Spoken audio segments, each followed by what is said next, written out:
Got dropped into a ghost story, still gotta work. By GM. Chapter 201. Baek Deoksu's head jerked up. Just now, a tremendous crash had sounded behind him. Maybe something even worse was happening in the village. Fuck, is this the time to be thinking about that? Gritting his teeth, he forced himself to keep moving. He had to get as far away as possible, as quickly as possible. Hook!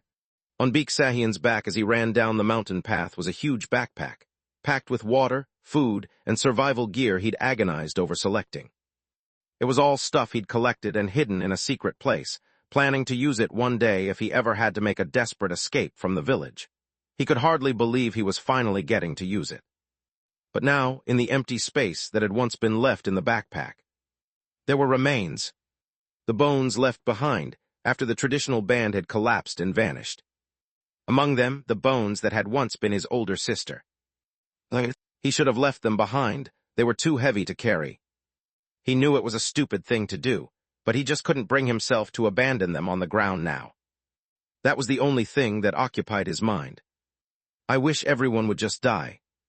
It would almost be better this way.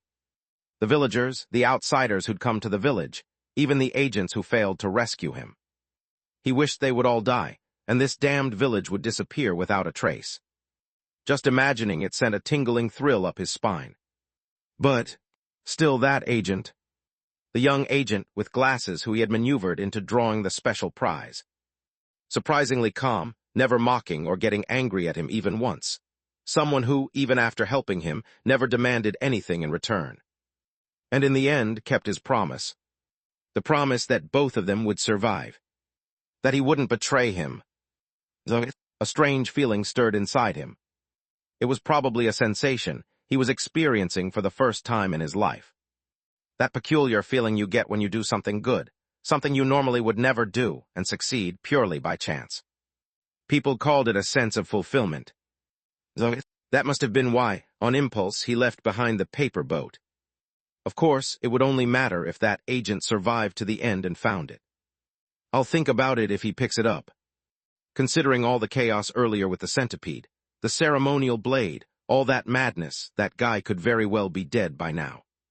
Just then, a bizarre, hair-raising pressure gripped the back of his neck, sending chills down his spine. Something was behind him. There was no doubt that something even stranger was happening in the village. Fuck. In the end, Baek Deoksu couldn't resist. He glanced back. And his face went pale as a sheet, and he broke into a run along the mountain path once more. He never looked back again. Fucking hell. The scene he'd just glimpsed. Crimson blood was pouring down from the sky. I collapsed to the ground. It happened automatically. I fell forward, both hands pressed to the earth. As if bowing. Let me see, let me see. Let me see. Thud, thud. Red blood poured onto my head and the backs of my hands. Wretched beast plague, ancient fox spirit. A pain hot enough to make me scream suddenly flared in one hand. My left hand, the one that hadn't been severed. I feel like I'm going to die. It reeks of rot. I clawed at the ground with my hand. Agent Grapes. I could hear Agent Bronze and Agent Choi bickering. Isn't that the great tiger general of Dicheng Bongwon? Are you crazy? Summoning a supernatural entity that's not even friendly to humans. Later, just be quiet for now. I stifled my groans and hastily turned my head to the side. Director Ho, in the shape of Assistant Manager Yoon Hei. Filthy base creature. Let's see your true form. Was smiling in the rain of blood. These people are my acquaintances. Elder, you need not concern yourself. Please go on your way. Blisters bubbled up on the back of one of my hands. Your tail, I see. These people are my acquaintances. Elder, please shout your greetings from beyond the threshold. The blisters burst and pus oozed out, marks of contagion. Your tail has been cut. These people are my acquaintances. Elder, why don't you sit on the porch and have a meal? The pus burst and trickled down. Sly-tongued fiend. Assistant Manager Yoon Hei's body floated into the air.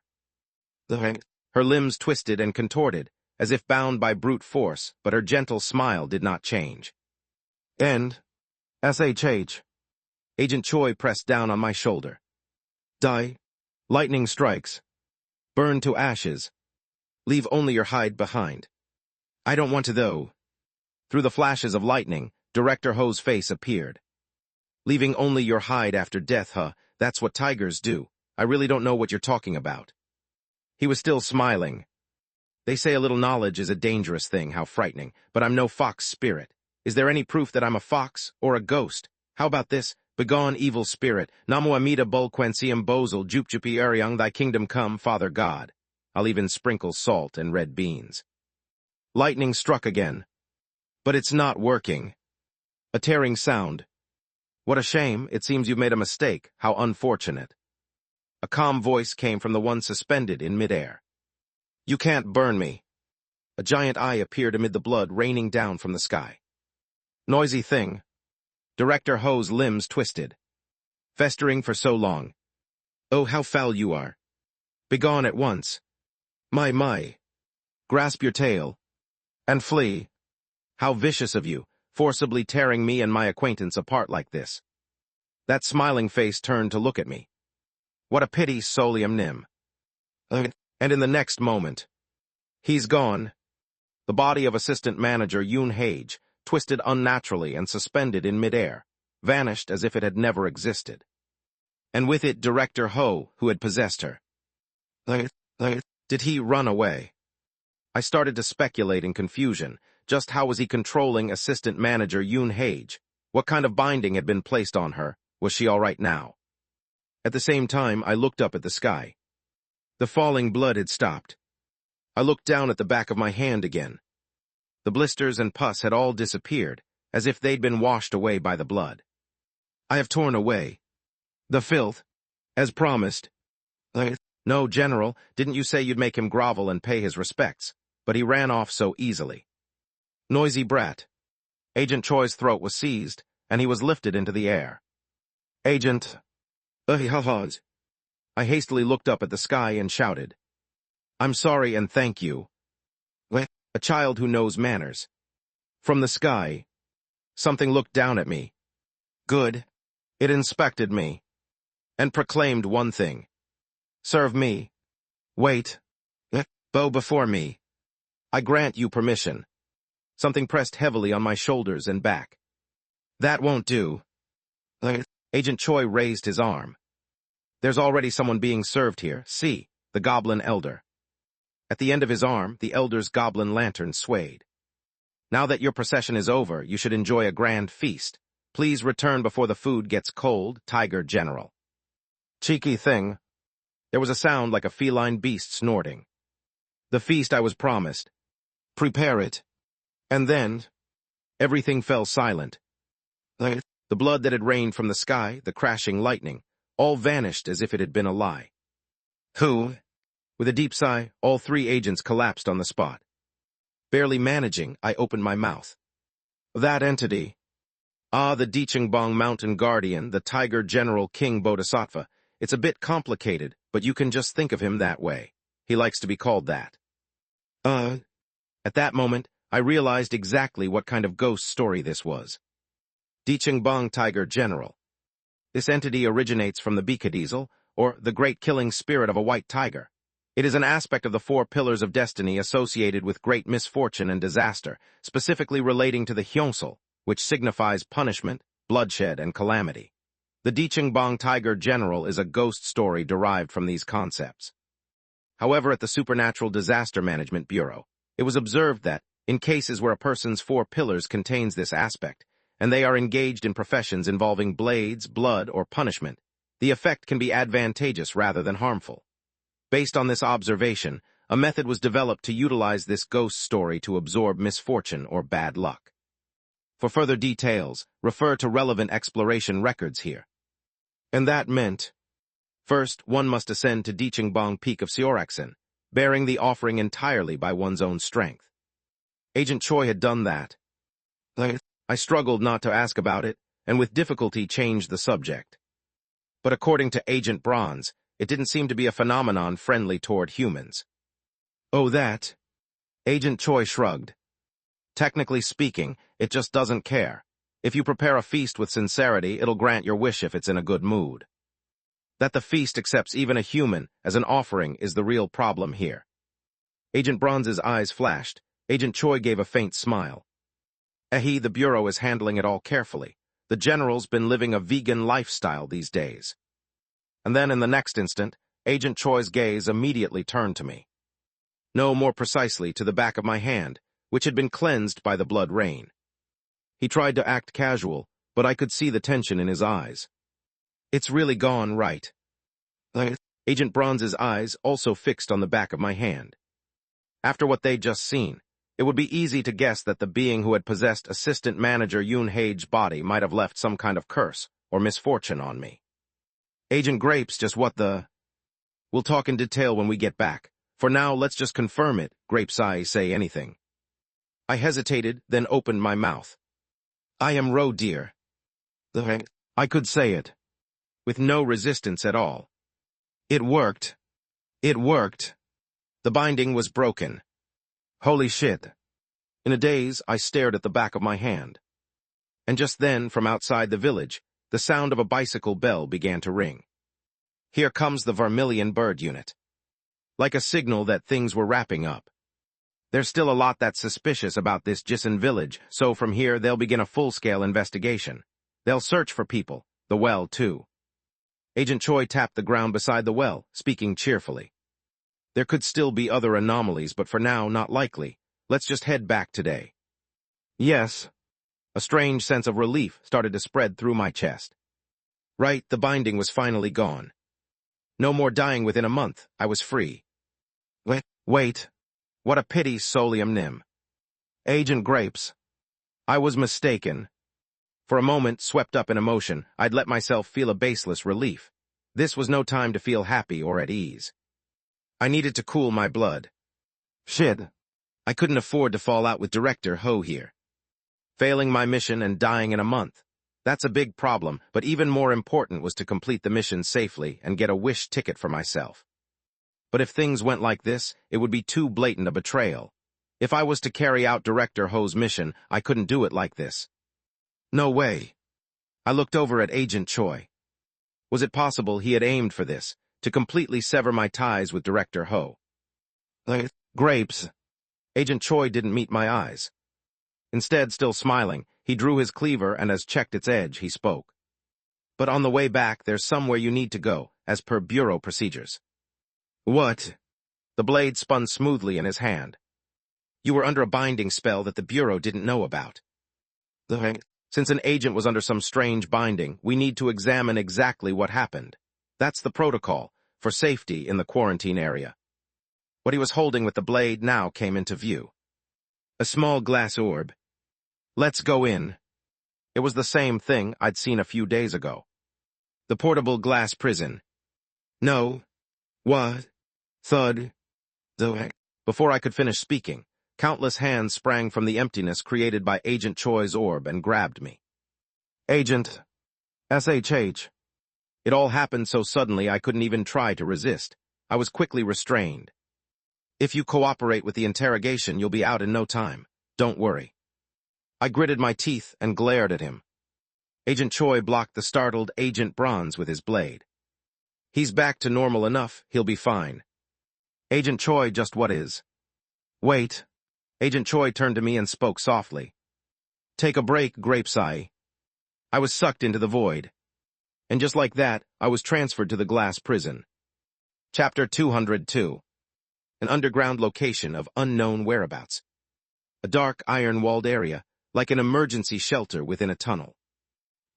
Agent, this way, please. The agent from Black Tortoise Team 1 followed the guide. There were no guards working in the Supernatural Disaster Management Bureau's glass prison. An unknown supernatural power with neither sound nor shape acted as the warden, and one human staff member in shifts would monitor the warden's status. The human custodian asked carefully, Are you here for the interrogation of Agent Gra, rather, 37999? I see, this way.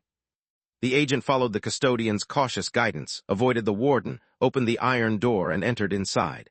And that place. It was a crystal cave.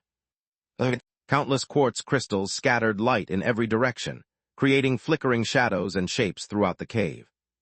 Yet strangely, there was no visible light source to explain the reflected light. A spectacle of light and shadow with no origin. Click. The cell is here. The custodian willingly opened a rusty door located in a corner. But there was no human figure inside. Instead, all along the walls, countless glass marbles were stacked, forming a structure that refracted and scattered light. The agent looked at it with dark eyes. Layer upon layer of glass orbs packed the space, forming a conical shape. It almost looked ornamental. But within each individual orb, something could be seen moving. "Oh yes. Let me out, please. You betrayed me. Am I going to die here?" Isolated inmates. Standing in front of them, one could feel like a giant, able to observe each and every being trapped inside a glass orb. A bizarre structure, reminiscent of a panopticon. This was the true nature of the glass prison. A solitary cell made of a single marble. This crystal cave's exact location and method of existence were unknown to anyone except authorized personnel, and a person cannot leave unless the warden personally removes their glass sphere from within. Even if someone managed to break their own orb and escape, it wasn't true freedom. It only meant getting imprisoned in yet another orb. A circular structure, an endless succession of interconnected glass rooms. This is the one at the very top. I heard it was specially requested for a bit more comfort, supposedly, since he's a former agent. The agent's eyes stopped. Exactly the 37th floor, the very top of the pile of glass marbles. A single marble, with its tag, 37,999. Inside the glass marble, a black shadow could be seen, the figure lying as if on the floor, not moving. "I'm rambling. I apologize. Here is the previous interrogation record for 37,999. The agent barely took the file the custodian handed over and began reading. Inmate number 37,999. Inmate Kim Black Square, agent codename Grapes. Affiliation, Black Tortoise Team 1, Dispatch and Rescue Unit, suspended. Originally, the transfer was conducted for the purpose of a routine physical and mental evaluation, which typically requires 24 hours. However, due to unusual circumstances revealed during the initial interview, the subject's return has been delayed. Formal detention is currently under consideration. At the last line, the agent's hand clenched tightly, but soon turned the page. Russell, Day 1. The inmate was transferred to the glass prison as part of standard procedure for screening agents previously subjected to special restrictive bindings. It was confirmed that the binding had already been lifted, executed by Great Tiger General of Diqingbang. A routine interview and physical examination were conducted. Anomalies were detected during the interview process. The inmate voluntarily refused to answer any questions regarding the identity, timing, or nature of the supernatural entity responsible for the binding. Screening procedures halted, process switched to interrogation. Of course, even then, the interrogation wasn't very harsh at first. Why are you refusing to testify? Are you hurt anywhere? Is there any rough estimate of when the binding was placed? What kind of binding was it? Believing the agent was displaying trauma responses after a shocking incident, the interrogators attempted a gradual approach. But there was only one reaction to every question. The inmate categorically refused to answer any and all questions. That was when the people in charge began to realize the gravity of the situation. Suspected of intentionally evading testimony, with prior knowledge of the interrogation effects of the glass prison. Thus, starting from the evening of the second day, the true interrogation of the glass prison began. Interrogation intensity 3. Professional interrogator assigned. Persistent and detailed questions, trap questions, suggestive implications hidden within everyday conversation, even silence becoming an answer. The intensity gradually increased. After 3 days, the glass prison's relentless tactics forced even this steadfastly evasive subject to break under the pressure. Interrogation intensity 7. Inmate's body restrained, head and eyes fixed to make it impossible for him to avert his gaze, silence defined as affirmation. To prevent attempts to evade questions by responding with meaningless exclamations or similar utterances, a gag is applied during questioning. As a result, it became possible to determine clear, yes or no answers from the inmate. Fortunately, interrogation methods involving environmental manipulation or pressure within the cell weren't used. This decision was out of consideration for the inmate's health, though it proved not particularly effective. Day 5. Inmate status poor. The inmate consistently and politely refused recommendations for sleep and food intake. The inmate requested the release of his assigned Dakibai flame from the cell, citing how he felt sorry for its condition. Due to concerns about escape attempts or unexpected incidents, this was denied. However, for emotional stability, a few items favored by the Dakibai were allowed into the cell. The inmate expressed gratitude for these accommodations. Addendum, interrogator's personal opinion. At this point, it appears that another binding may be in effect. It is recommended that the subject be transferred to a specialized examination facility for further ritual or exorcism. However, when asked directly if another binding was present, the inmate surprisingly replied, "No." And the glass prison recognized this as the truth. It is possible that the inmate is under a suggestion, causing him to believe no binding is in effect. Despite this personal assessment, the transfer was put on hold for now. The page turns, the date changes again, and the inmate's condition reveals further deterioration. Day 6. Inmate status poor. Due to concern for the inmate's health, a special meal, mung bean samjietang, was provided. The meal was left untouched through the following day. No interview responses were obtained. A proposal was made to escalate interrogation intensity via the labyrinth of nightmares.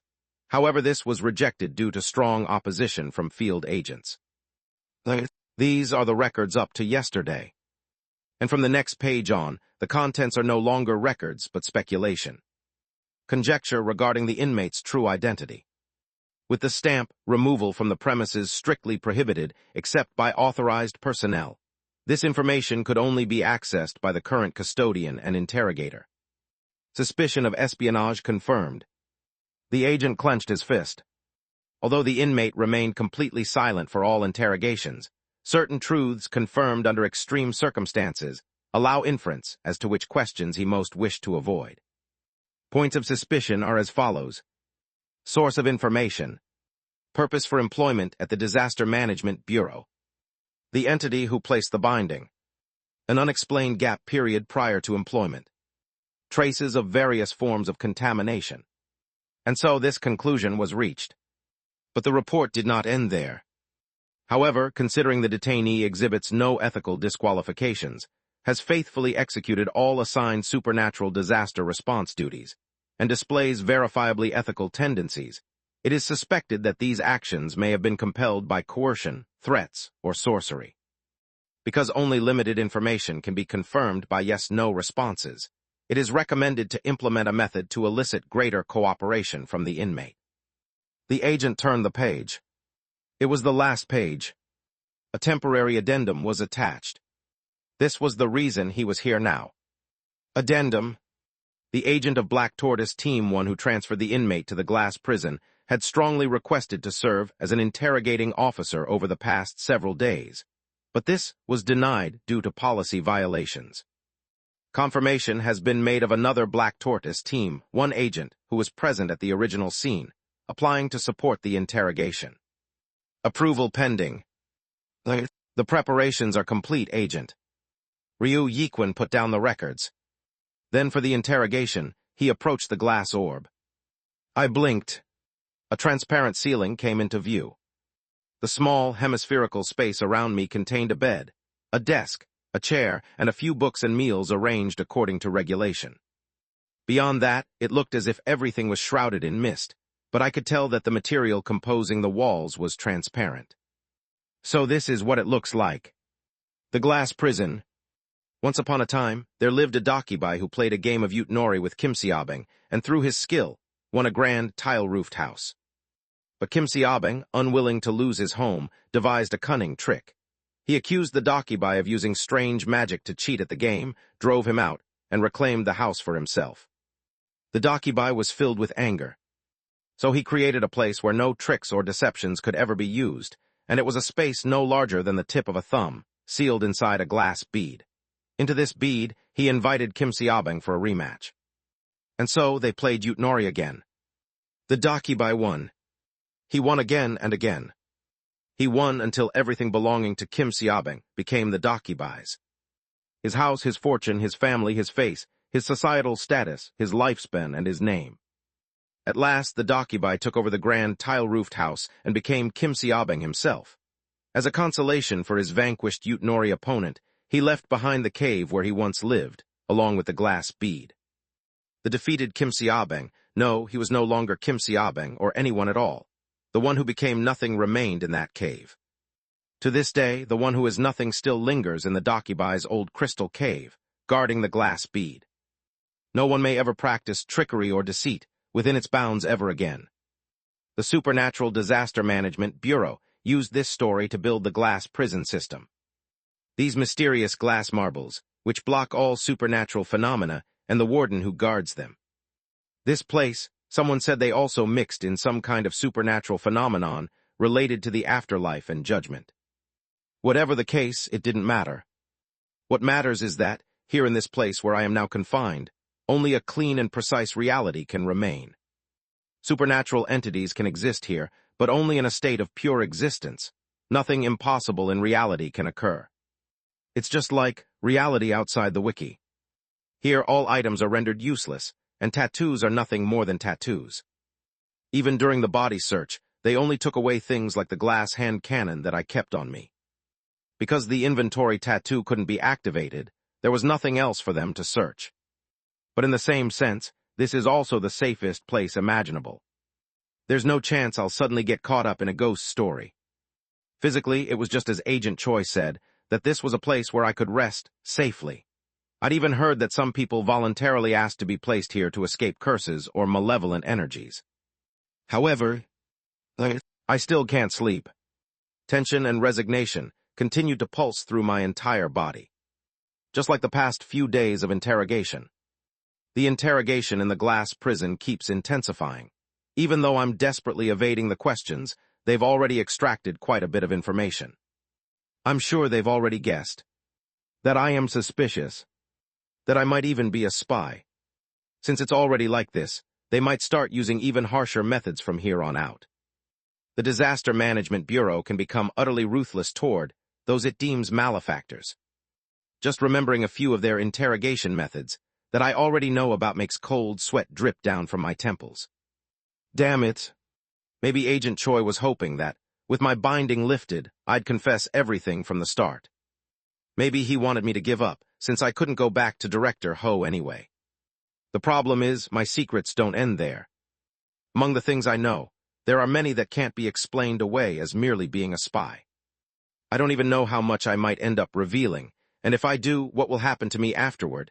These are the kinds of secrets I hold. My original world, the dream incubation chamber, all the various contaminations, and even the dark exploration records. If I was going to talk, I should have confessed everything from the start and ended it at the spy level. But then, what about Yeonjun SSI and Hyoun SSI who came in with me? And what about my wish ticket? Back then it was the right choice. But I also know I'll soon reach my limit. I was sinking into lethargy, but I still had to keep my wits about me.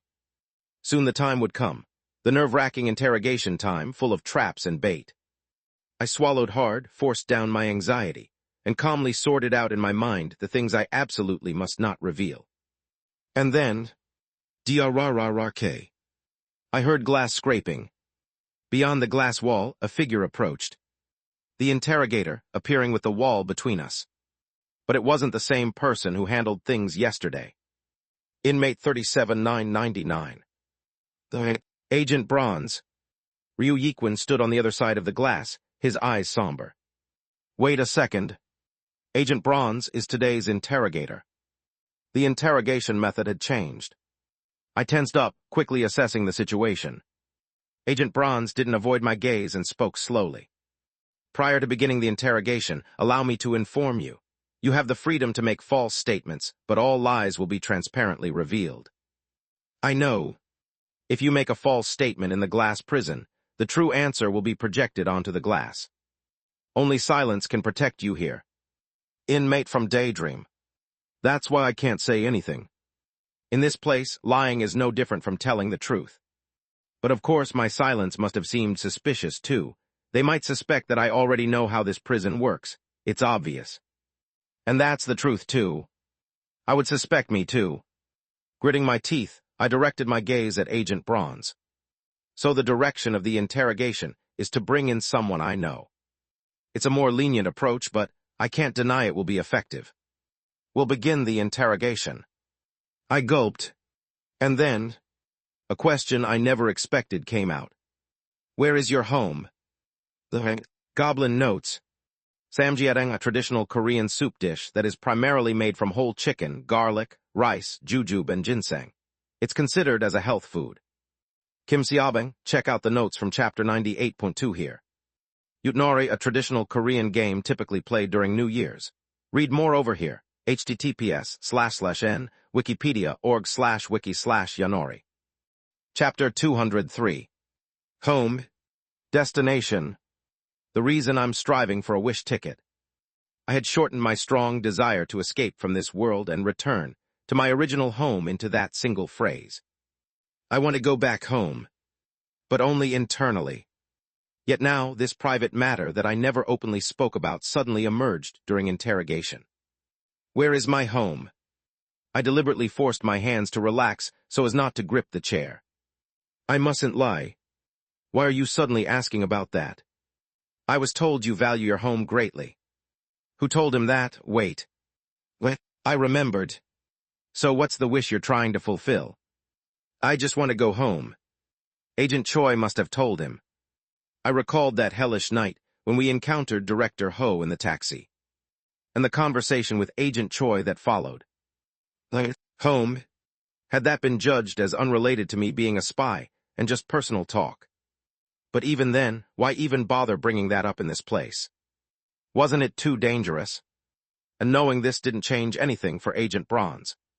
I changed the subject. Should I just tell you where I commute from? No, that's not your home, is it? What? Agent Bronze watched me silently. I know you're living in a motel. I've also confirmed that your room has almost no personal belongings, let alone furniture you could call your own. All you have is a few sets of clothes. It felt like the things I'd kept hidden deep inside myself were being exposed. A place like that can't possibly be called home, or rather, you've intentionally left it as such a place. You haven't even applied for the Bureau-provided dormitory for agents either. Why is that? A question I couldn't answer. Agent Grapes. You don't need to answer what I'm about to ask you next. However, please understand this. Agent Bronze spoke without hesitation from beyond the glass wall. This conversation is just between you and me. It's neither recorded nor documented. I'm the only one who will hear it. I raised my head. Our eyes met. Agent Bronze nodded slightly, lowered the documents he was holding, and spoke. I've never had a home from the very beginning. My parents divorced when I was young, and after my mother passed away, I grew up in an orphanage. Wait a second. Even though I ate and slept there, I never really thought of it as home. Rather, whenever I thought of home, I recalled the apartment where I lived with my mother, even though it's more a feeling than an actual memory. Someone's personal history poured into my ears, the past of a person not recorded in the wiki. No, rather, Agent Bronze, the story of someone I knew. Then, while heading to school one day, I encountered a supernatural disaster for the first time and learned about the Disaster Management Bureau. When I asked how I could work there, they smiled. After hearing his circumstances, the Bureau introduced him to a safe, student-appropriate job. A strange bookstore affiliated with them. I worked there and attended night classes. Immediately after finishing university, I took the exam and passed. Agent Bronze looked at me. And now I'm here. Now when I hear the word home, I think of the waiting room of Black Tortoise Team 1. I think of my room in the Bureau dormitory and I see people's faces. That's why I want to ask you this. Agent Bronze asked quietly. Agent Grapes, is your home no longer in this world? Did you originally have one but lost it? I could almost hear the unspoken words that followed. Like me. Unlike my previous interrogations, I wasn't bound. I could freely evade his question. However, yes, it's gone. A spark lit in Agent Bronze's eyes. Is the reason you worked at Daydream, Is it because you wanted to get that home back? It's a bit different. I slowly shaped my words. I want to return to my home. Agent Bronze was silent, seemingly chewing over the meaning of what I had said. But soon, Agent Grapes, a firm statement came back. You cannot return to a place that no longer exists. There will only be those who try to use you by deceiving you into believing you can return. Don't let yourself be used in that way. You are stronger than that. No, I know that's not true. The wish ticket is real. I understand what you're trying to say, but that doesn't apply to my situation. You can create a new home, can't you? Just as I did. I looked at him with a stunned expression, as if I'd just been struck. If you go out from here, meet good people, find a place that feels right to you, and create a place where you can rest comfortably and sleep with peace of mind. Agent Bronze declared, that will become your home. Just as he thinks of the Disaster Management Bureau's main building, its cozy waiting room like a clubroom, as his own home. The advice from someone with experience came across refreshingly clear. And so, I'm not saying you have to be completely convinced of this, Agent Grapes, but I do hope you'll at least consider it. Can you do that? Very slowly, I nodded my head. And the glass wall reflected nothing at all. Truth. A faint smile of relief spread over Agent Bronze's face. Very good, that concludes today's interrogation. I hope you'll get some real rest tonight. I can hardly believe myself. What did I just say I'd consider? But the atmosphere was surprisingly gentle, and my heart felt calmer than expected. As if I hadn't made a bad choice. And Agent Bronze didn't press me for further details about my situation. And please make sure to eat and sleep well. For the next week, I'll be assigned as your interrogator, so there won't be any harsh interrogations. Please don't worry and think of this as a time to rest. He added that he could provide anything I needed, as long as it wasn't a prohibited or dangerous item. There was no sign of falsehood in those words. It didn't look like I'd be thrown into the labyrinth of nightmares anytime soon. Up to now, I'd only eaten the safest foods and barely slept, keeping myself in a state of desperate alertness to avoid falling into any traps during the interrogations. But now, that tension almost melted away in an instant. Just as a wave of fatigue threatened to overtake me. And this is a personal question. A slightly hesitant voice. Do you by any chance resent Agent Choi? Though I would understand if you did. As soon as your binding was lifted, you were abruptly transferred to this prison, and with no discussion with anyone at that. A trace of anger flickered in Agent Bronze's voice, only to be firmly suppressed. Sounds like there was a fight. But not wanting to show it, Agent Bronze changed the subject. Over the past week, it's not that Agent Choi put you here and then deliberately neglected you. He went on to explain that Agent Choi had repeatedly applied to serve as my interrogator in order to talk to me. However, since he was the one who had transferred you here, and because he didn't meet the objectivity requirement when he first applied to be your interrogator, he was blocked. Fortunately, I passed, so today I was thinking about what to say. Agent Bronze bowed his head slightly. Thank you for giving me your answer. I feel somewhat relieved. I'll see you tomorrow then. After reminding me again to take care of my health and get some rest, Agent Bronze disappeared back into the mist beyond the glass wall. I was once again left alone in the glass prison with only the Dakibai flame. But instead of the alertness and tension I felt before, my mind was now engulfed in a dazed blankness, as if I'd been struck. And I turned the recent conversation over and over in my mind. Live here in this world. Give up on going home. He was suggesting I make a new home and settle down here. As an agent of the Disaster Management Bureau. Is this just interrogation bait? But given Agent Bronze's nature, it didn't seem likely he would cooperate with such a deceitful approach. If so, then it must be genuine. There's a prerequisite there, of course.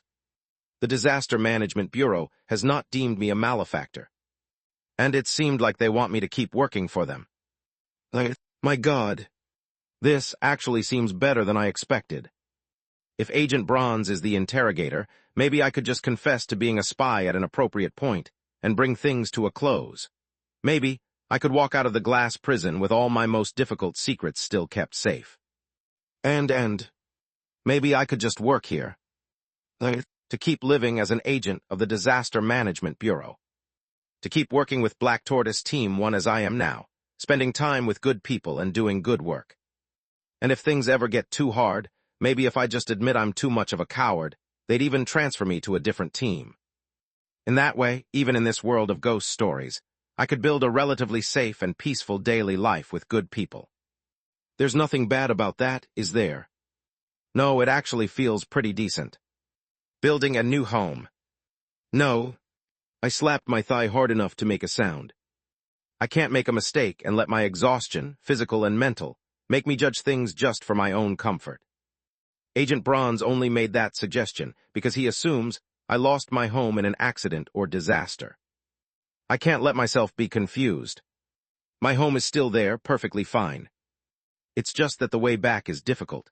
It's not like I'm denying reality or obsessing over something impossible. I can do this, I can do this. Besides, the truth is I know.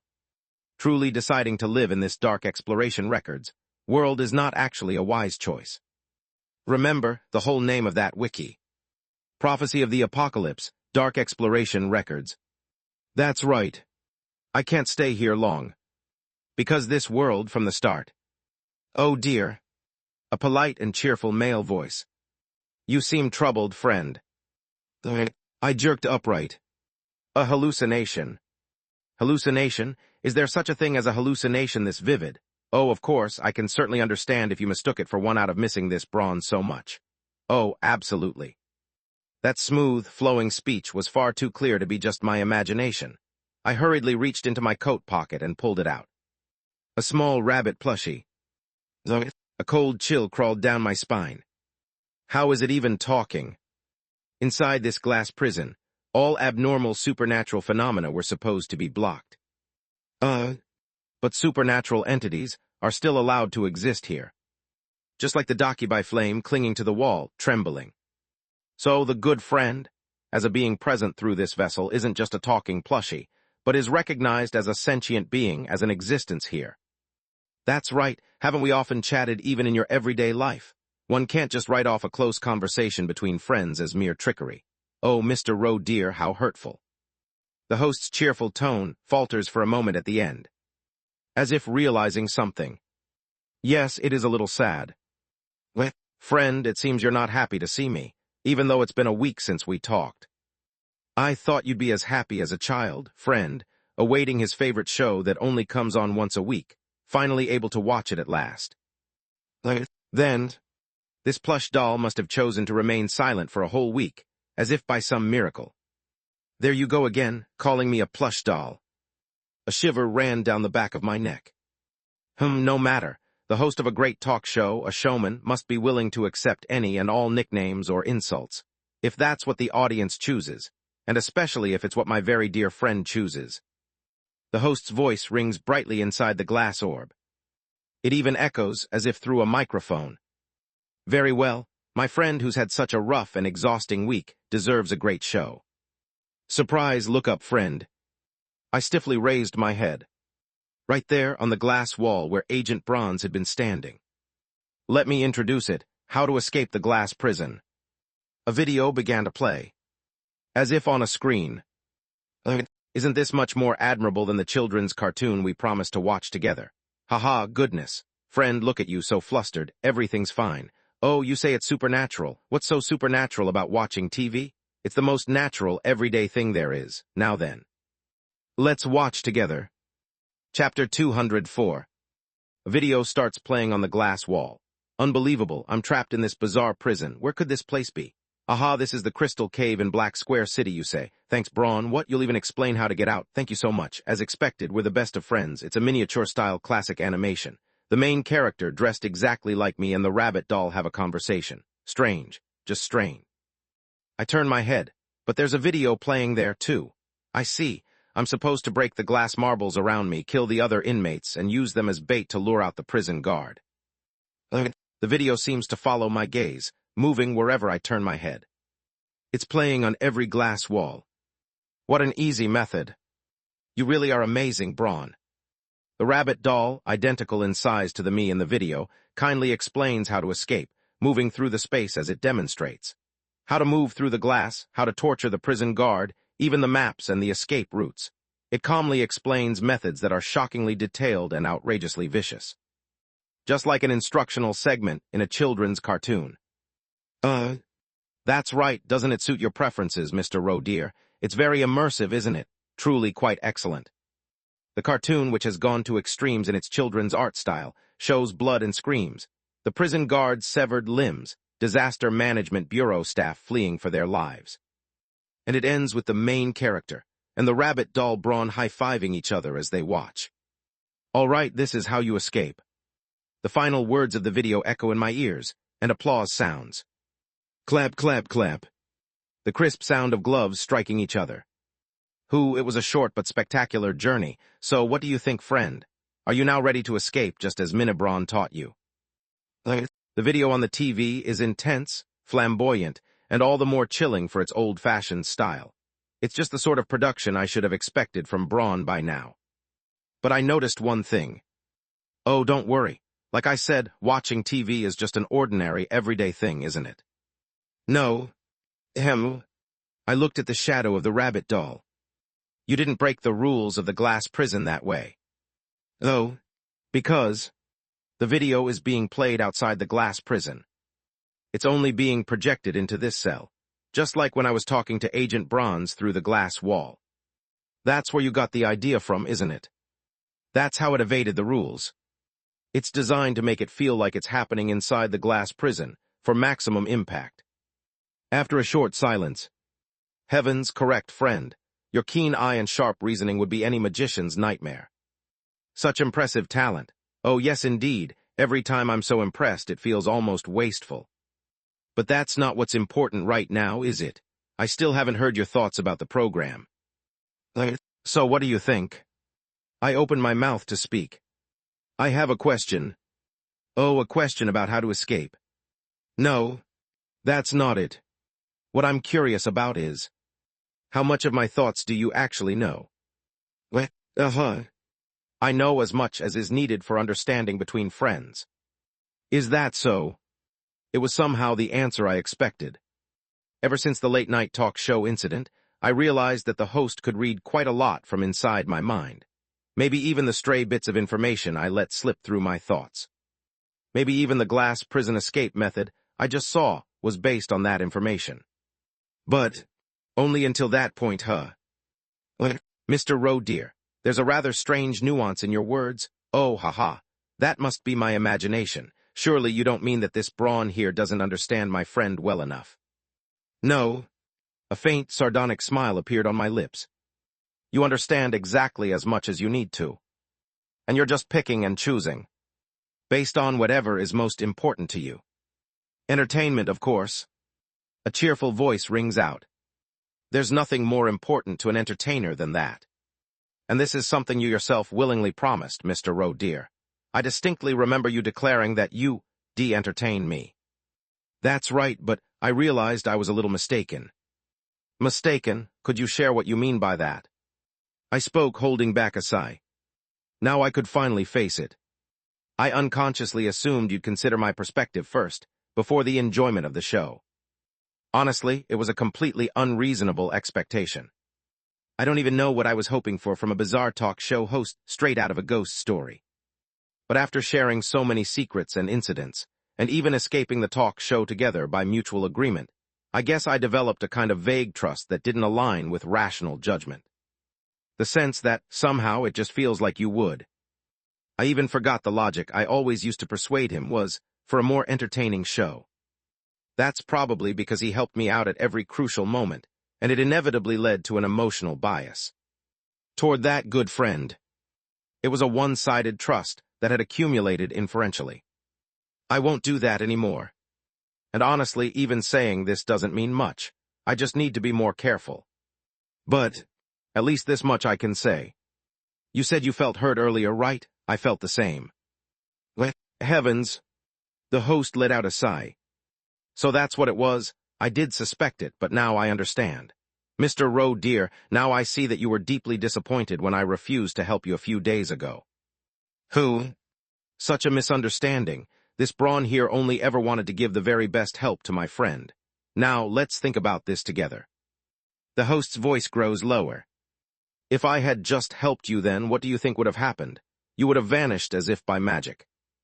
You wouldn't have been able to continue this wonderful spy role of yours, and would have had to just flee, completely out of context. Unbelievable. All the stories you've built up until now would have ended in such a hollow and abrupt way.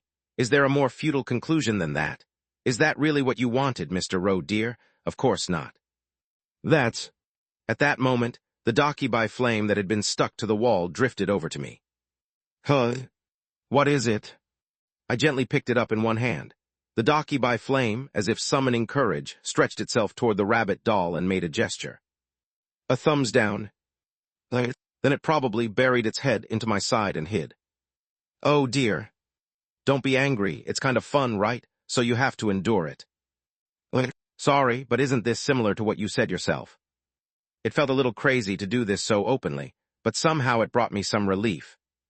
Anyway, that's all I wanted to say. I'm not saying your actions were wrong. The host's reaction was just as I expected. I won't be disappointed from now on. I'll just be content knowing I have someone I can talk to, someone who might, just by chance, help me. Friend, you don't trust what I say. Very well, misunderstandings always accompany any relationship. I suppose that's also my share to bear. There were a few sounds of disgruntled footsteps, but soon they faded away. That was a bit surprising. I didn't think he'd hold back. Is it because there's something more important ahead? Right now, there's something more urgent than an argument between friends. It's not pleasant to see you wasting any more time trapped in this narrow, stifling place. Escape. Do you feel ready now? I got up from my spot. A small glass orb, a circular solitary cell comes into view. And by now, the escape method from the video was etched into my mind.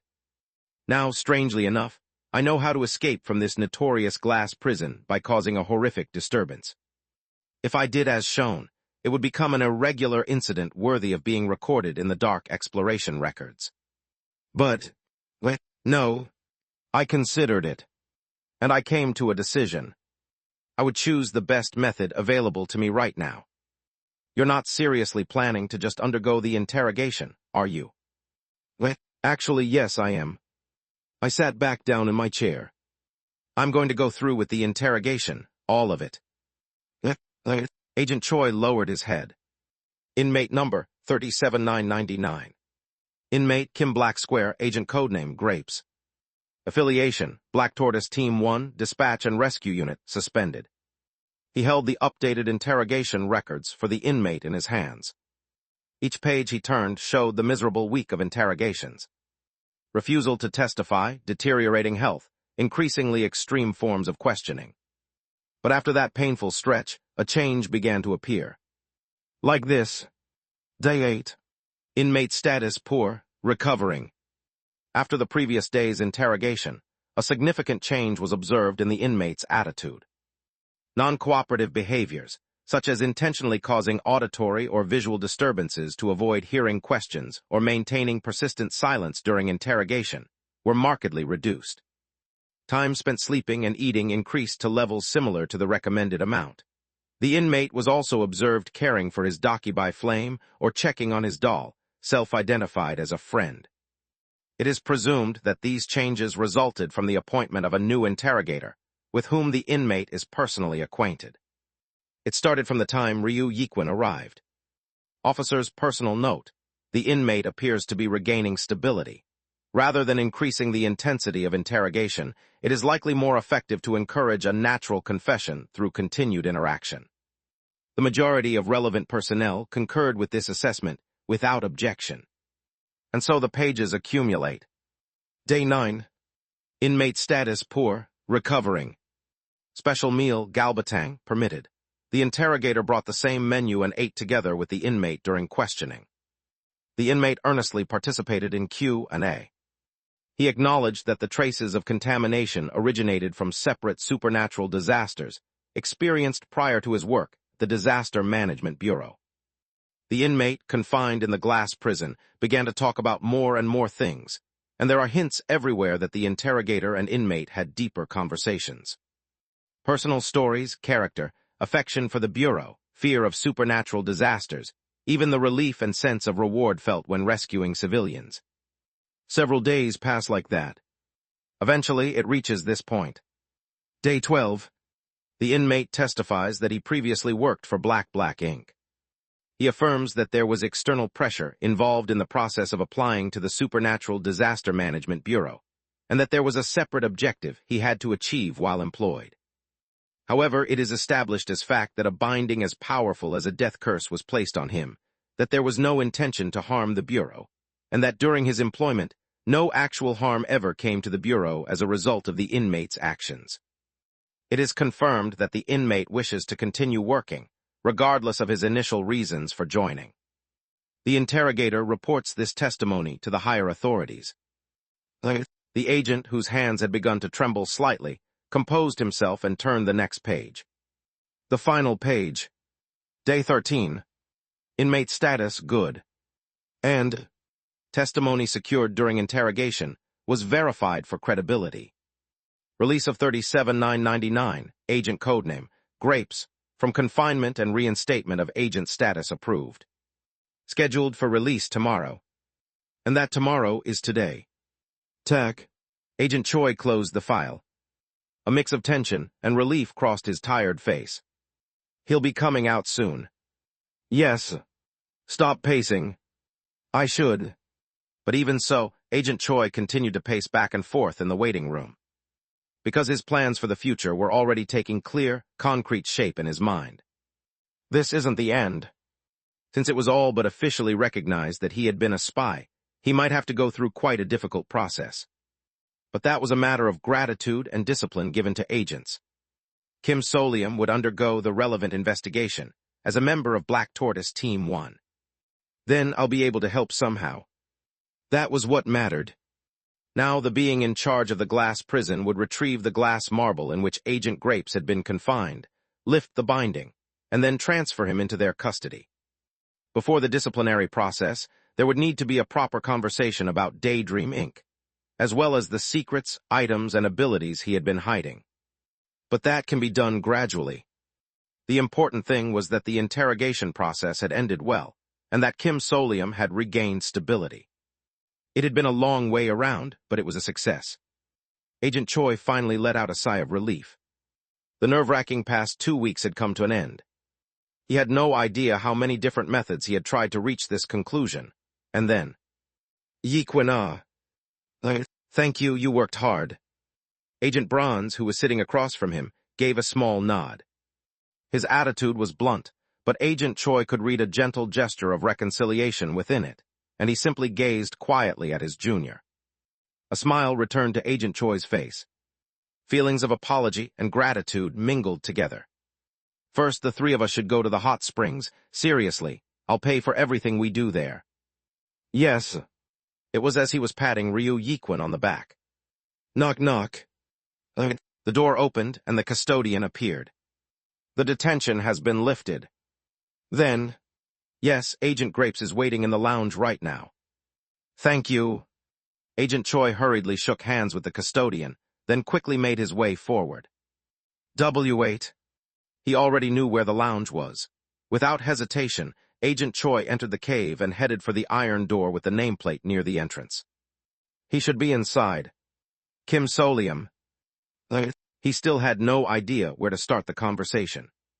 Honestly, he still didn't know the whole truth. What on earth was that? That bizarre laboratory and the appearance of the supernatural entity, too. But what he could be sure of was that, on the night the binding was placed, Kim Solium had tried to save him. Risking his life. So he thought, I can start learning from now on. Without hesitation, Agent Choi swung the iron door open, and there was no one inside. The lounge was completely empty. There was no trace of anyone. As if there had never been anyone there at all. Agent Choi stood frozen for a moment, then looked around the lounge again. On top of a steel chair, only something stark white remained, unnaturally out of place. A single, neatly folded piece of paper. On the front, just one word was written. Resignation. Agent Choi picked it up. Small objects tumbled out onto the floor, round candies, stick-shaped syringes. They looked like mere odds and ends, but each was probably an item. He stood frozen for a moment, then unfolded the folded paper. Handwritten, pressed-down letters appeared. Hello, agents. I want to sincerely apologize for everything that's happened so far. I am truly sorry. Thus began Agent Grapes' letter. Chapter 205. The letter was calm and composed. I am writing this to talk about the things I never had a chance to mention. It felt like a note left behind by someone who was only going away for a while. Kim Solium talked about the spare glasses left on the sofa in Black Tortoise Team 1's lounge, the flat rear tire of a bicycle in front of HQ, and the printer ink that was still in delivery. For a handover, these were small and fragmented details. There was a lingering sense of regret that seemed about to surface, but then vanished in the next paragraph. Yet the letter's nonchalant tone maintained its course, and before you realized it, it would transition into meaningful advice, easy to overlook but significant nonetheless.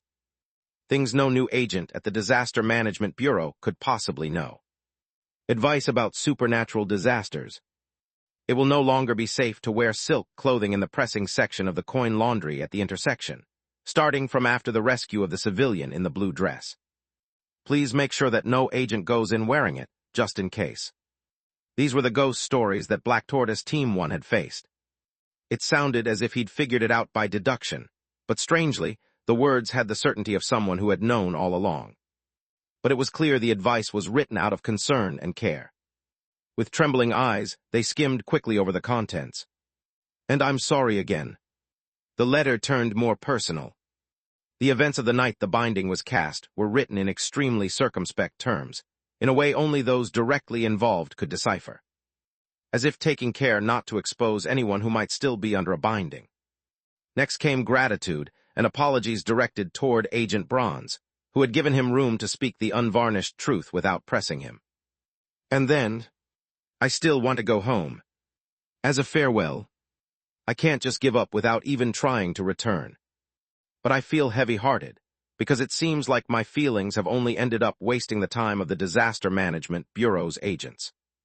Once again, I'm sorry, for not living up to expectations, for not sincerely submitting to the disciplinary action, and for resigning as if running away.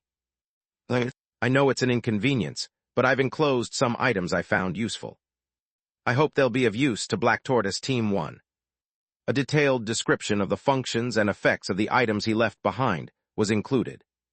And lastly, just in case I'll mention it, there's nothing significant about what I wrote on the whiteboard in Black Tortoise Team 1's lounge. I thought you might hesitate to erase it, wondering if it was a hint or a marker, so I wanted to let you know you can erase it without worry. It was something I left on impulse. It doesn't mean anything. The letter ended. The agent hastily flipped the pages front and back. And on the last page in small writing, "Thank you for everything. I hope you stay healthy and happy." The two people reading the letter dropped their gazes to the items scattered on the floor. Then one bent down and slowly picked up one of those seemingly trivial things. It looked like cheap candy, but it was an item that could turn back time briefly to the good old days and restore one's condition. It was a tool that would be invaluable to the dispatch and rescue unit. The little things glinted on the floor. Agent Choi raised his head. The subdued eyes of the two Black Tortoise Team 1 agents met each other. If he had just vanished, there was a good chance he hadn't yet left this place. "Wait, agents."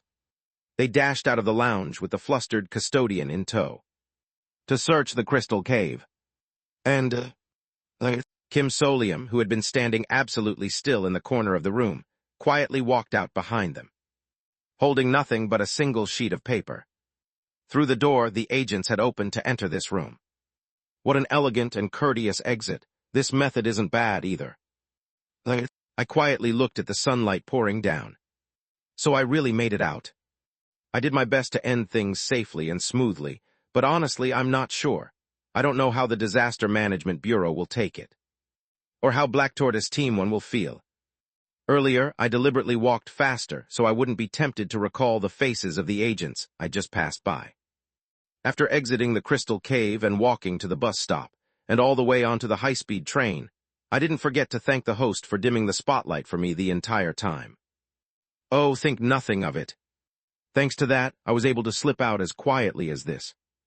If he hadn't helped, I would have had to escape in a much more complicated and emotionally exhausting way. The train will be departing shortly. I tried not to think about it. How thoroughly they might have searched the crystal cave after I escaped. How they would handle the items I left behind. How suspicious the Disaster Management Bureau would be of me. Whether Black Tortoise Team 1 would erase what I wrote on the lounge whiteboard. Instead, I tried to sleep. Fortunately, the high-speed train heading up to Seoul didn't invoke the horrors of the Tamra line, and I managed to doze off for a while before waking up. And just in case I was being tracked, I paid in cash and checked into any random motel. Thud. It was only after I closed the door behind me that I was able to calm down and start taking stock of things. That's when a sense of reality finally returned. Did I really leave almost everything behind? I only have 1 or 2 consumable items left. Especially the ones purchased from the Space Shopping Mall, which guaranteed safety. I left most of those behind. Probably because I won't be needing them anymore. It makes more sense for people who face more danger than I do to use them.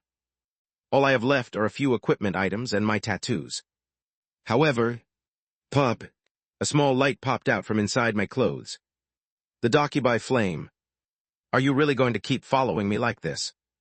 The flame bobs up and down vigorously, as if in agreement. This little guy followed me all the way up to Seoul. It even left behind the glass lantern it used to inhabit. I'd worried about being tracked, so this was less troublesome in a way, but... Everyone must be worried. Aren't you part of the Bureau? The Docubuy flame sparkled in defiance. It says it's all grown up now, so it'll be fine. Heavens, what a stubborn and foolish creature this is. Who? According to Braun's reluctant interpretation, it's slow, but it can recharge itself even when alone. Apparently, it could recover faster if it absorbed the energy of a mystical lightning bolt, but that might be hard to come by. At any rate, the Docubuy flame's intentions seemed firm. Then I'll be counting on you a little while longer. The flame happily flickered as it zipped around the motel room. To be honest, it wasn't just troublesome. At least I still have one thing left. A trace that I once belonged somewhere. Proof of the days I spent with good people, that's what it is. Let me hold on to it just a bit longer. It won't last long anyway. I patted the Docubuy flame once, then let it settle into my right arm as it transformed. Now you're free again, Mr. Roe dear. You can go anywhere you want, so where will you go? Strictly speaking, isn't it actually the opposite? I'd consider myself lucky as long as the Supernatural Disaster Management Bureau wasn't hunting me down as a wanted man. Daydream Inc. had already listed me as dead for a long time now. There were only a few places I could go or contact. And Agent Choi even found out about the Cheerful Research Institute's Dream Incubation Chamber. Even if the binding prevents me from telling the Bureau about that chamber, he himself can always come looking for it. I'll have to make preparations, but I need to be careful. But it wasn't as if I'd escaped without a plan. I do have one. Indeed. The problem is, it's an extremely uncomfortable plan. I turned on the phone I had stored inside my tattoo. Messages that had been left unattended for 2 weeks appeared. It's a relief I didn't slip up during the interrogation. If I had, Yeonjun SSI or Hyun SC's identities could have been exposed. I shoved my phone into my tattoo as soon as I got caught in Jisan Village, and since the tattoo lost its function inside the glass prison, it was actually a relief. I let out a sigh of relief and scrolled through the messages. Most were advertising texts, but among them, there were also several messages from acquaintances. Excuse me. Are you okay? Let me K&W when you get this. Excuse me. If you're sick. If there's a problem, contact me. It was the sergeant. Somehow I felt strange. With this person, it feels like I've always just been on the receiving end of worry and help. Come to think of it, I haven't been in touch since the binding. After some thought, I replied, Sorry, I had something come up. I'm okay now. Then, after hesitating, I sent another one. Thank you again for looking into that information for me. Would it be possible to talk tomorrow or the day after? Let's get something good to eat too. Confirmation was quick, but the reply came slowly. Okay. That's enough for now. Now it was time to take care of my business. I picked my next destination. I wasn't keen on it, but there wasn't a better option. And, I was already prepared. Please prepare the wish ticket. I've found the information you requested. To Director Ho. Solium Nim, you're back. I looked up. At the familiar table in the Fox Counseling office's waiting area, Director Ho was sitting there, smiling. My stomach churned reflexively. A sense of resistance at the act of making this choice. A strange feeling of guilt, as if I were betraying the people who'd even released my binding. And at the same time, it was a contradictory feeling.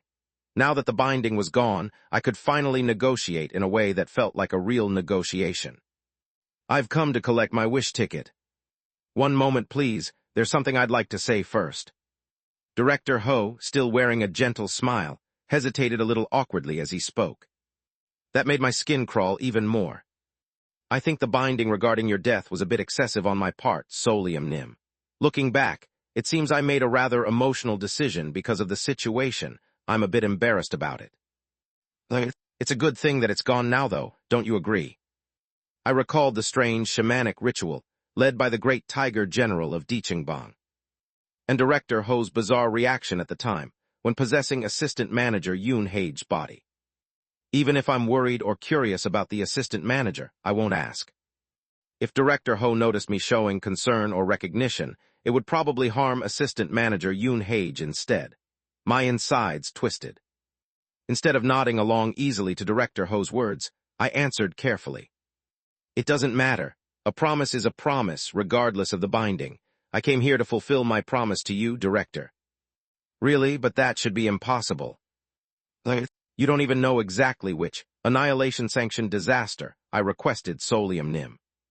That's right. Director Ho had said he'd give me more details if a spies managed to access the secret archives under Gangwon Province. But, I know. I could already guess what Director Ho was after. I tracked it down through deduction. Just tell me the name of the disaster.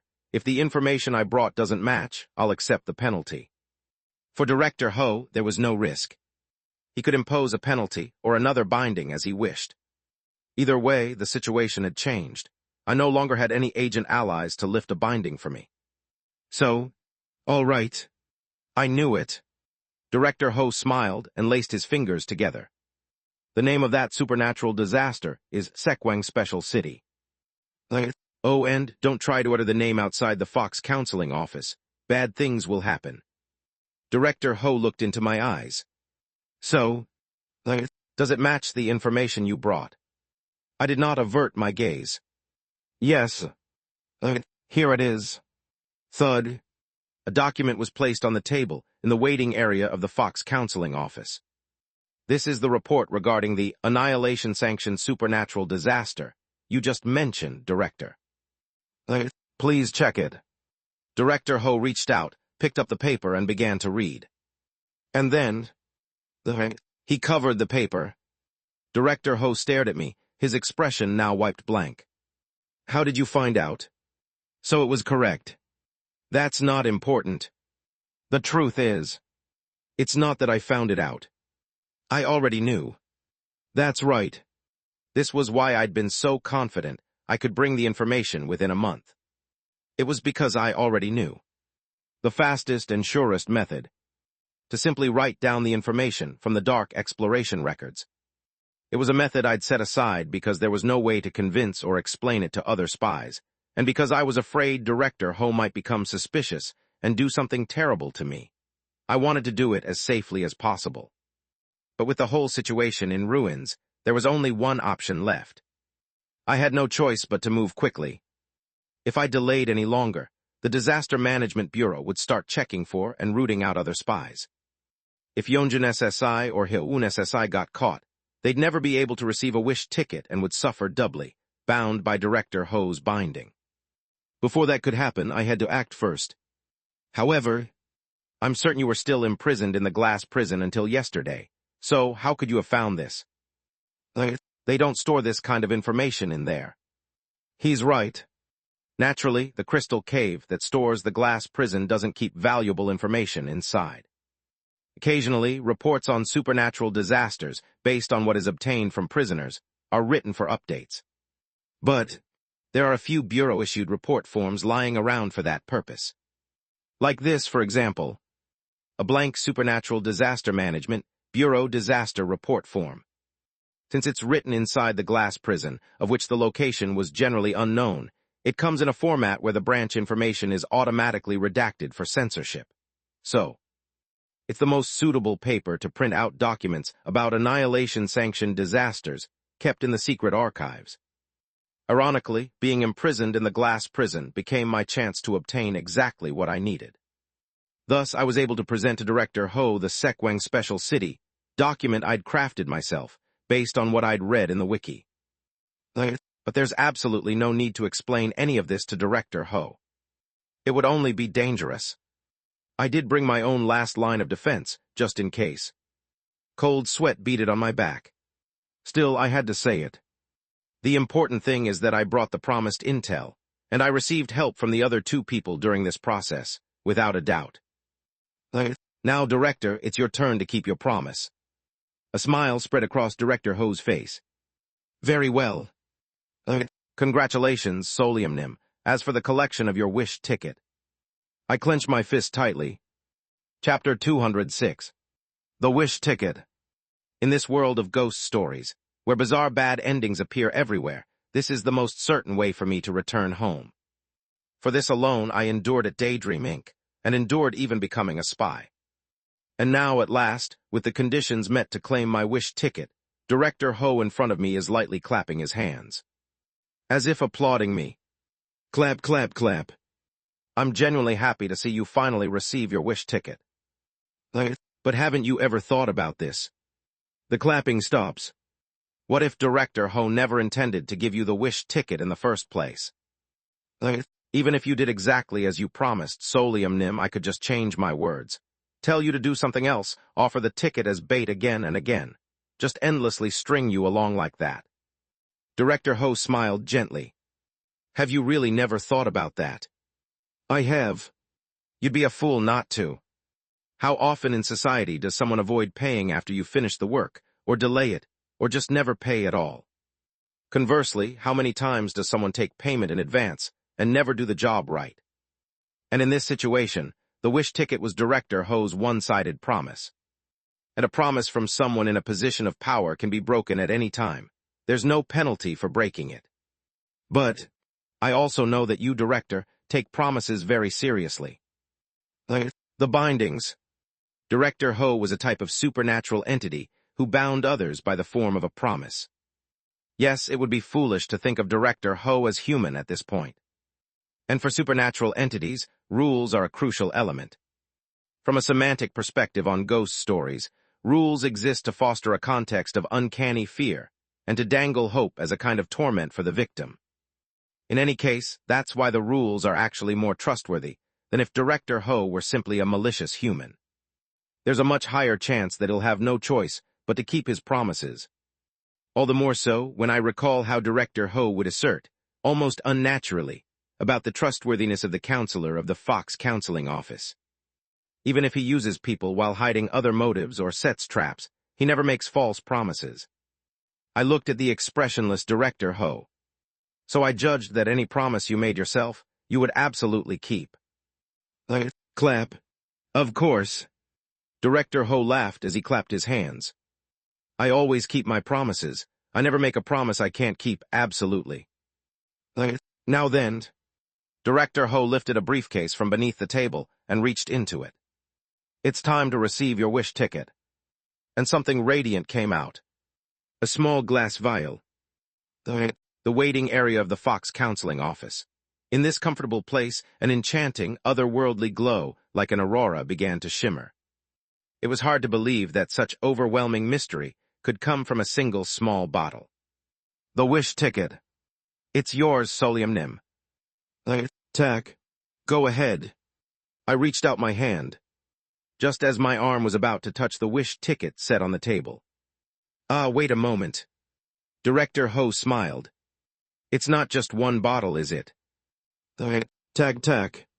Still smiling, Director Ho took 2 more dazzling glass vials, shimmering with pearly light, out of the briefcase and placed them on the table. 3 vials of wish ticket potions in total. Holy shit. On the table, waves of light reminiscent of pearls of the Orient glowed, rippling like the Milky Way galaxy. These are? Yes, these are wish tickets for the other 2 employees who worked with you. You said it yourself, didn't you? That the other 2 also contributed sufficiently to this assignment. That's right. But he's just handing them over like this. And Director Ho wasn't finished. But since you came as the representative of the team to deliver the report, it's only right for you to receive them as the representative. Wait a second. You mean I'm to receive all 3 bottles, and then give 1 each to the other 2 people? Well, who knows? You reported on behalf of the team, didn't you? Then isn't distribution up to the representative? I don't mind either way. A dark flame flickered in Director Ho's eyes. But in the next instant, as if nothing had happened, his face returned to a gentle smile. I truly hope this wish ticket fulfills the wish hidden deep in your heart, Solium Nim. I spoke. Aren't you going to use 1, Director? Director Ho looked at me for a moment. That's an item only regular employees can use. Unfortunately, executives are considered contract workers. That's the rule. Director Ho's hand reached out as if he wanted to touch the wish tickets on the table, but soon withdrew. So, will you take them now, or later? Either is fine with me. Whether to accept all 3 bottles, or to leave them all for now. In truth, I only had 1 choice I could make. Yes, I'll take them. I nodded. And then, excellent. With a bright smile, Director Ho took a box out of the briefcase and began packing the wish ticket bottles 1 by 1, tying them with a ribbon and placing them into a bag, as efficiently and neatly as a salesperson. Instructions for use are included in the box. I'll put 1 bottle in each compartment. Director Ho tidied up the box with swift, practiced motions, closed it with a ribbon, slipped it into a bag, and slid it across the table to me. Here you are. Thank you. I picked up the bag. For a moment, I felt a strange sense of déjà vu. I did it. It was finally starting to feel real, that I had finally gotten my hands on it. It's here in this black paper bag. I got my wish ticket. Get home safely, Solium Nim. I'll be in touch. My mind felt blank. I rose from my seat. After politely bowing to Director Ho, who was waving, I left the waiting area of the Fox counseling office. Creak. I thought I heard the sound of the door to the Fox counseling office opening and closing behind me, as if someone had entered. And when I glanced back from the entrance, there was no one left at the waiting area table. All that remained were the 3 bottles of wish tickets in my hand. Oh, congratulations, friend. Now do you just make a wish and blow out a candle? It would be nice if it were that simple, but the problem is, I have 2 extra bottles in my hands. A little while later, at a nearby cafe. How am I going to hand these over? I sat down, clutching the bag, my mind racing frantically. It felt like walking around with checks worth millions stuffed carelessly in my bag.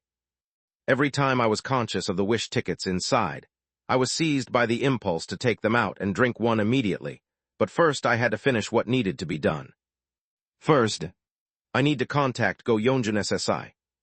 All I needed was to come up with some indirect way to deliver the item. Then that colleague could fulfill her wish and resign safely. She wouldn't have to enter any more ghost stories. And, I can save Jang Ho-un SSI too.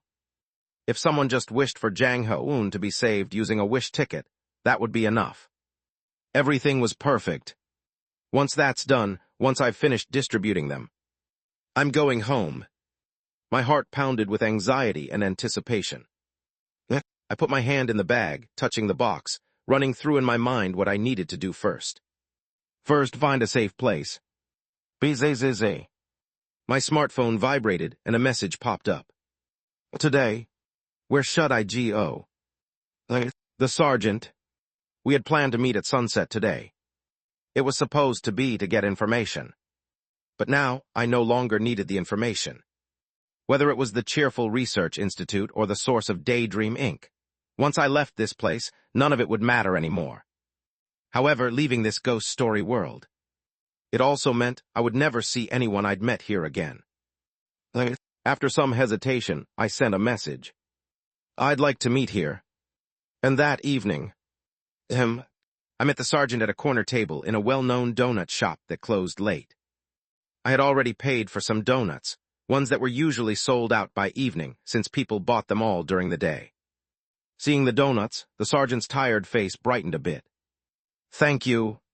No, it's nothing. I've received a lot of help from you. Honestly, this isn't enough to repay you, but... No, it's more than enough. The sergeant, looking a little happier, eagerly started eating the donuts. And then, as if it were nothing, he dropped a bombshell. So about that information, the Cheerful Research Institute, it's still in our company's basement. Wait a second. What do you mean by that?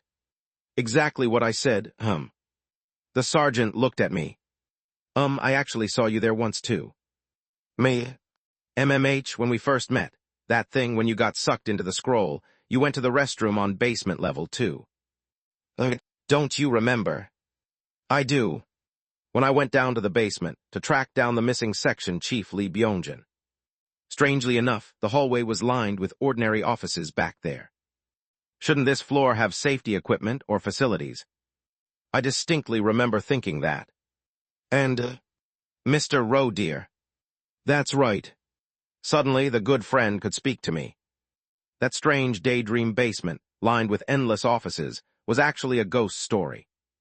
And that ghost story, in fact, was the Cheerful Research Institute. How did you find out? We also only knew it by code name. I don't know, but I found some documents that weren't redacted. The sergeant shrugged his shoulders and continued. Anyway, if you go deeper underground, the same office corridors just keep repeating. You mean exactly the same corridor? Yes, the exact same offices, same layout. Even the scratches are the same, so it's definitely the same place, but the time seems to shift, I think. Voices of people chatting, silhouettes of people in meetings, staff gathering things, people fighting, even offices filled with dust like ruins. Every time you take the elevator down, the scenes change as if you're playing a hidden picture game. Endlessly.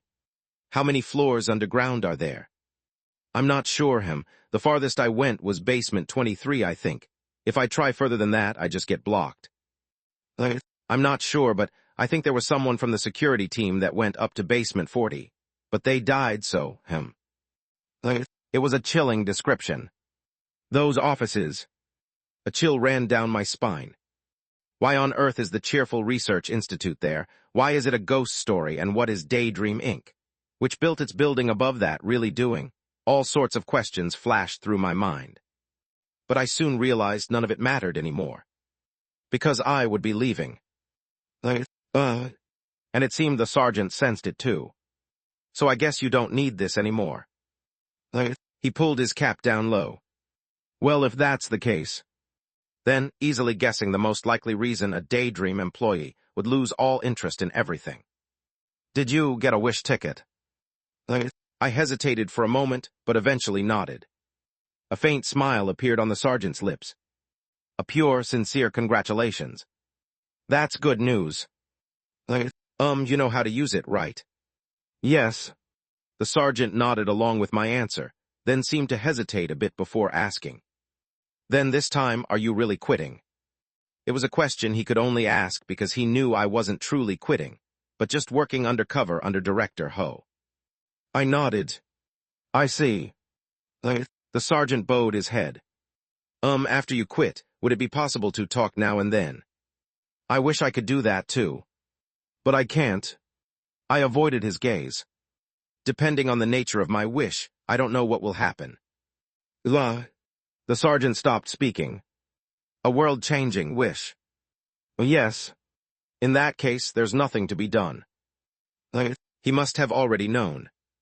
Right, as the squad leader of the elite team, it makes sense that the more obsessed the field investigation team members are with the wish ticket, the more likely it is they'd know its true nature. The essence of the wish ticket. You want a tip on how to use it. There isn't one, you just drink it and make your wish.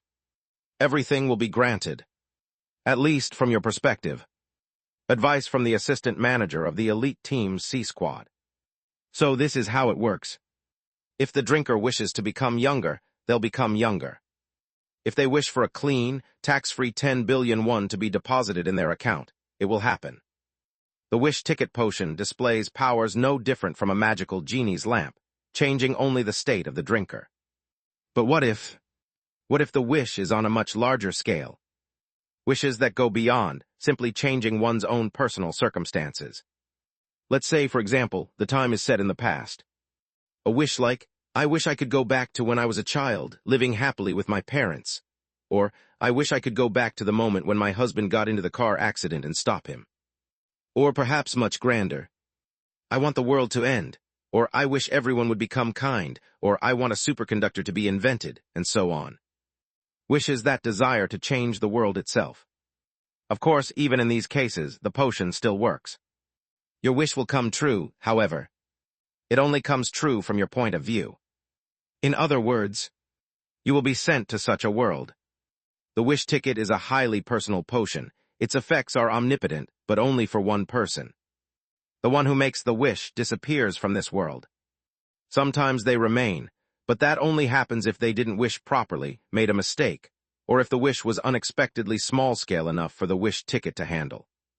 At any rate, in no case does the wish ticket bring about massive changes to this world. Only the person moves. That's why the sergeant knew. If the wish is big enough to change the world, he knew that I might leave this place entirely. That I might disappear. I looked at the sergeant, who had finished eating his donuts. Time was running out. Truly, thank you very much for everything. Yeah. We stood up from our seats. I handed the sergeant a box of donuts I'd asked the counter to pack to go, along with a leftover paper bag containing only a bread knife. By the way, JSSI, what kind of wish did you join this company for? The sergeant stared into the empty bag.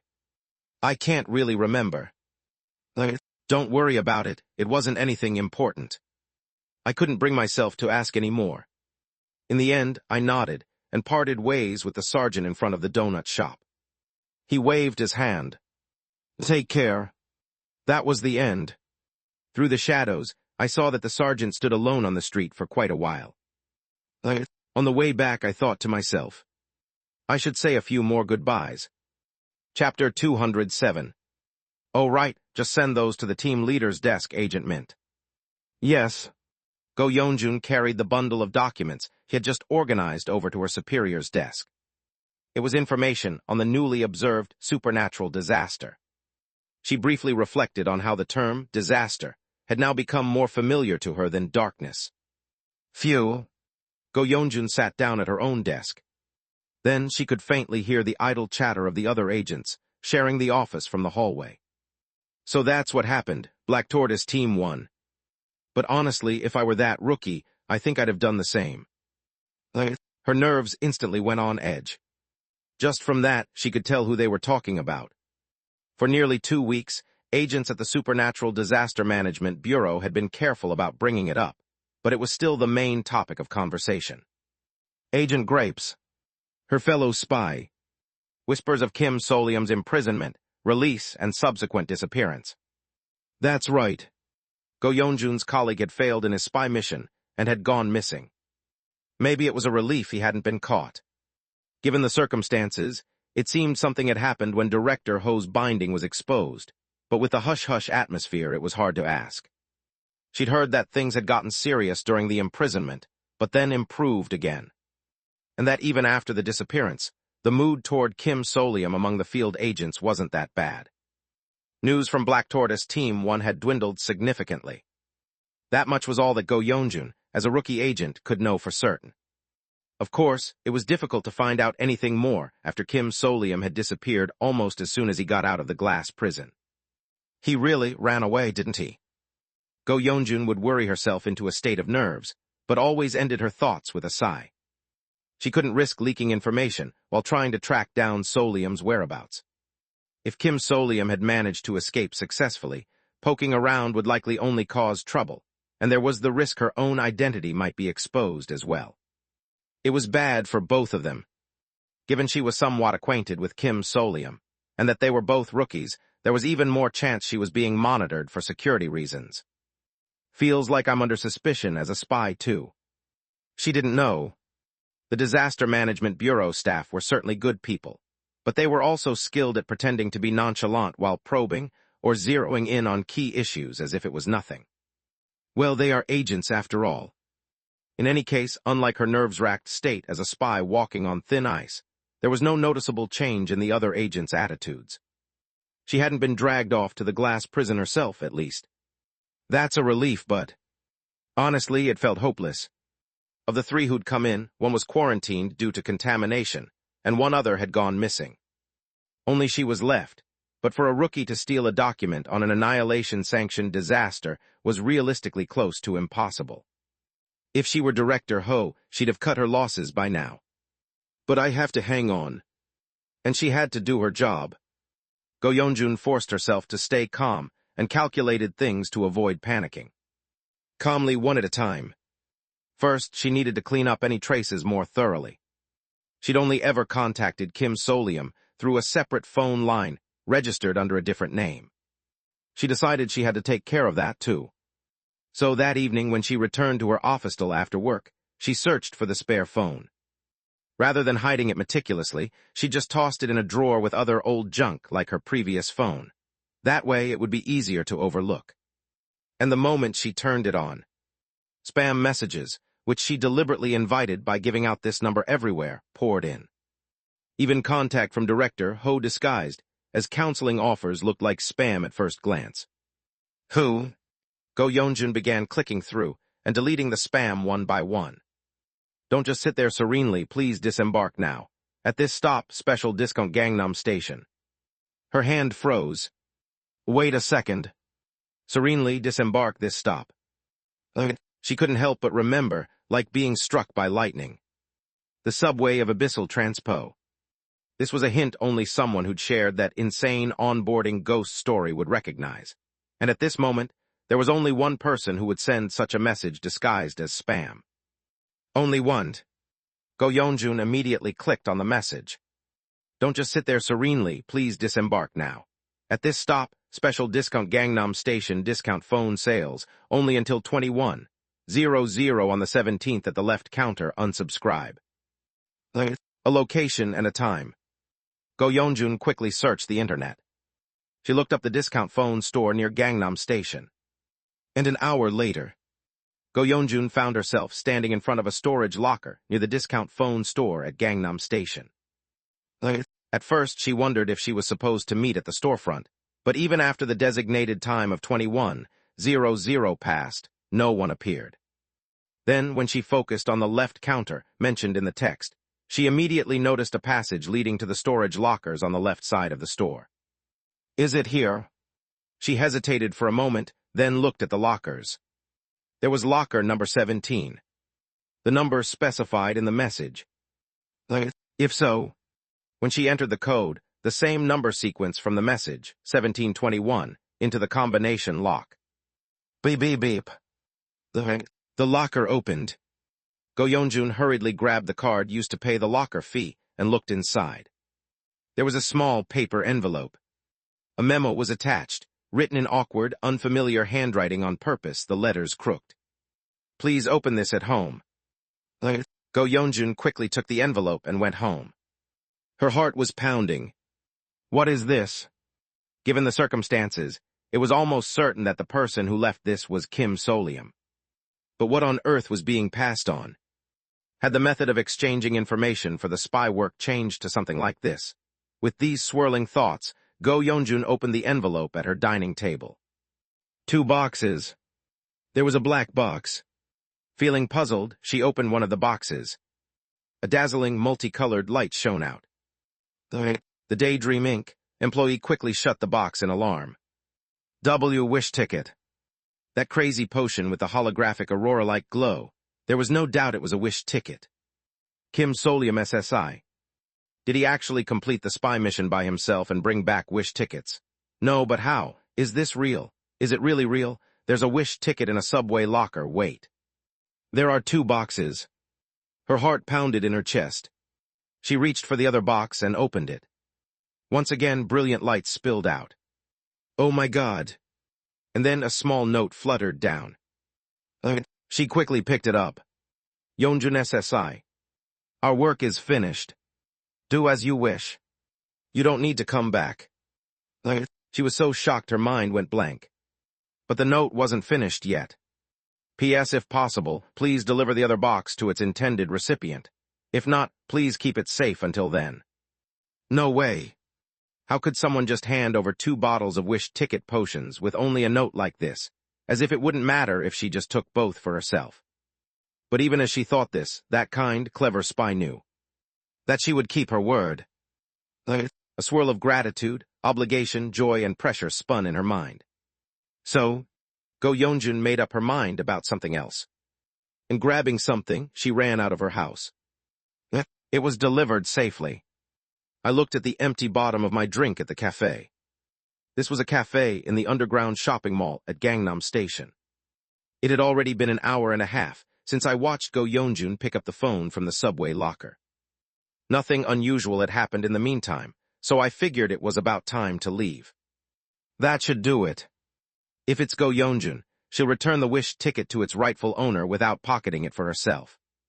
And since she's still working at the Disaster Management Bureau, she'll have more chances to deliver it than I would. She also seems better suited for the Disaster Management Bureau.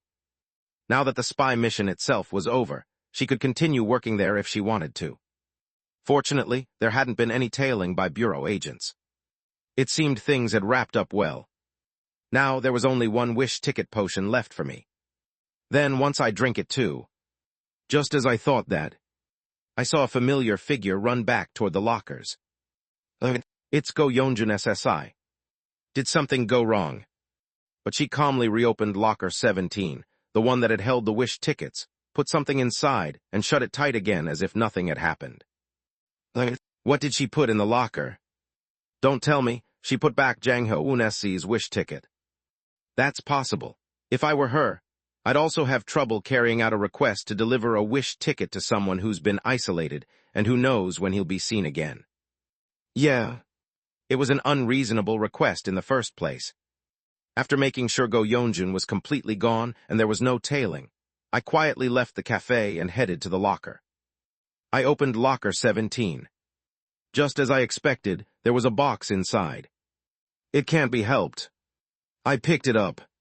But oddly, the weight was different. I quickly went into the restroom, carefully opened the box inside a stall. But instead of that iridescent glow, a soft green glimmer appeared. The light green hue of a new sprout. It was a C-grade regeneration potion. I stared at it in a daze. Inside the box was a note attached, just like the one I had written. I'll try my very best. Thank you. Take care. An indescribable feeling welled up inside me. She must have barely bought 1 bottle with her points. She gave it to me probably thinking that, because I had lost my arm and had now left the Disaster Management Bureau, getting access to a Daki by Flame as a prosthetic would be difficult now. Thank you. I carefully packed up the box and held it close. That night, I drank the regeneration potion, and with my now restored hand, I left my farewells. Scheduled messages. Set for the next morning. To my former superiors in the D-Squad, and a few people to whom I owed debts of gratitude. Let's send one more to the sergeant, too. Mostly to say not to worry, that I'd managed to resign safely. Writing a text to Section Chief Lee Jae-hyun during this process made me break out in a cold sweat. That monthly installment plan at the alien shop. I'm really sorry. I had to run away in the night just after starting the payment plan. Instead, I put all the equipment I had into a subway locker and sent Section Chief Lee Jae-hyun the location and password. I hope this will cover it. With that, everything was finally settled. All that remained was the Daki by Flame. I raised my regenerated arm to the small blue flame that had been circling me, watching what I did with interest. It's okay now, see, I've got my arm back, you can go home. But the Daki by Flame flickered as if refusing, and sat down in front of my desk. It was a bit troublesome, but it didn't feel bad. Then let's stay together just a little longer. If I disappear, you go back to the bureau, okay? The Daki by Flame drooped a little, as if nodding. Now there was truly only one thing left. The last. I took out the small, fluffy, pink rabbit plush doll. Taking a breath, I set the good friend doll at the foot of the bed, shining the lamp to cast its shadow. So that we could speak even in the real world. Oh, friend. The talk show host's cheerful voice. By now, I was used to that captivating tone and smooth delivery. Tonight's hotel is not bad at all. This small, cozy space reminds me of the room you used to stay in, Mr. Rowe, dear. Is this the night you celebrate your wish coming true? Something like that. No need to save money anymore. And, friend, are you okay? About what? I mean about me using the wish ticket.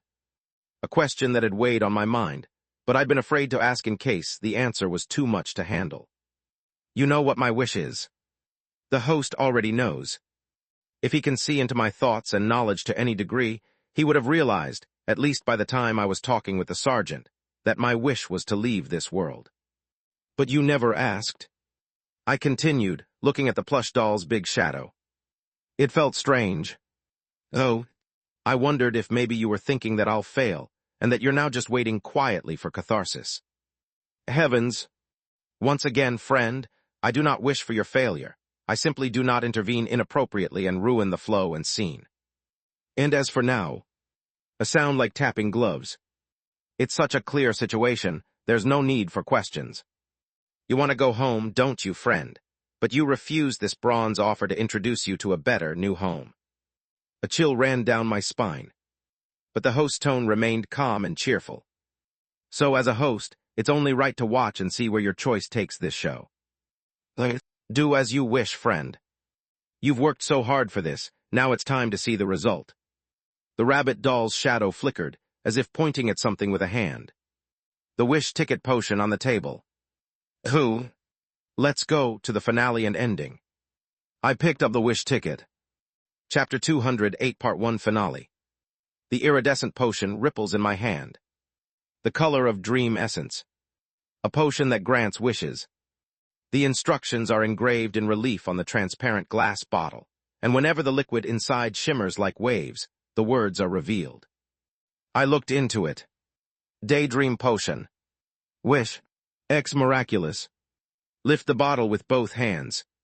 Express your heartfelt wish in a single sentence. With your eyes closed, drink all the liquid in the bottle at once. Any wish will come true. I had already known about these instructions since before, so I had agonized over it from the beginning. What sentence should I use?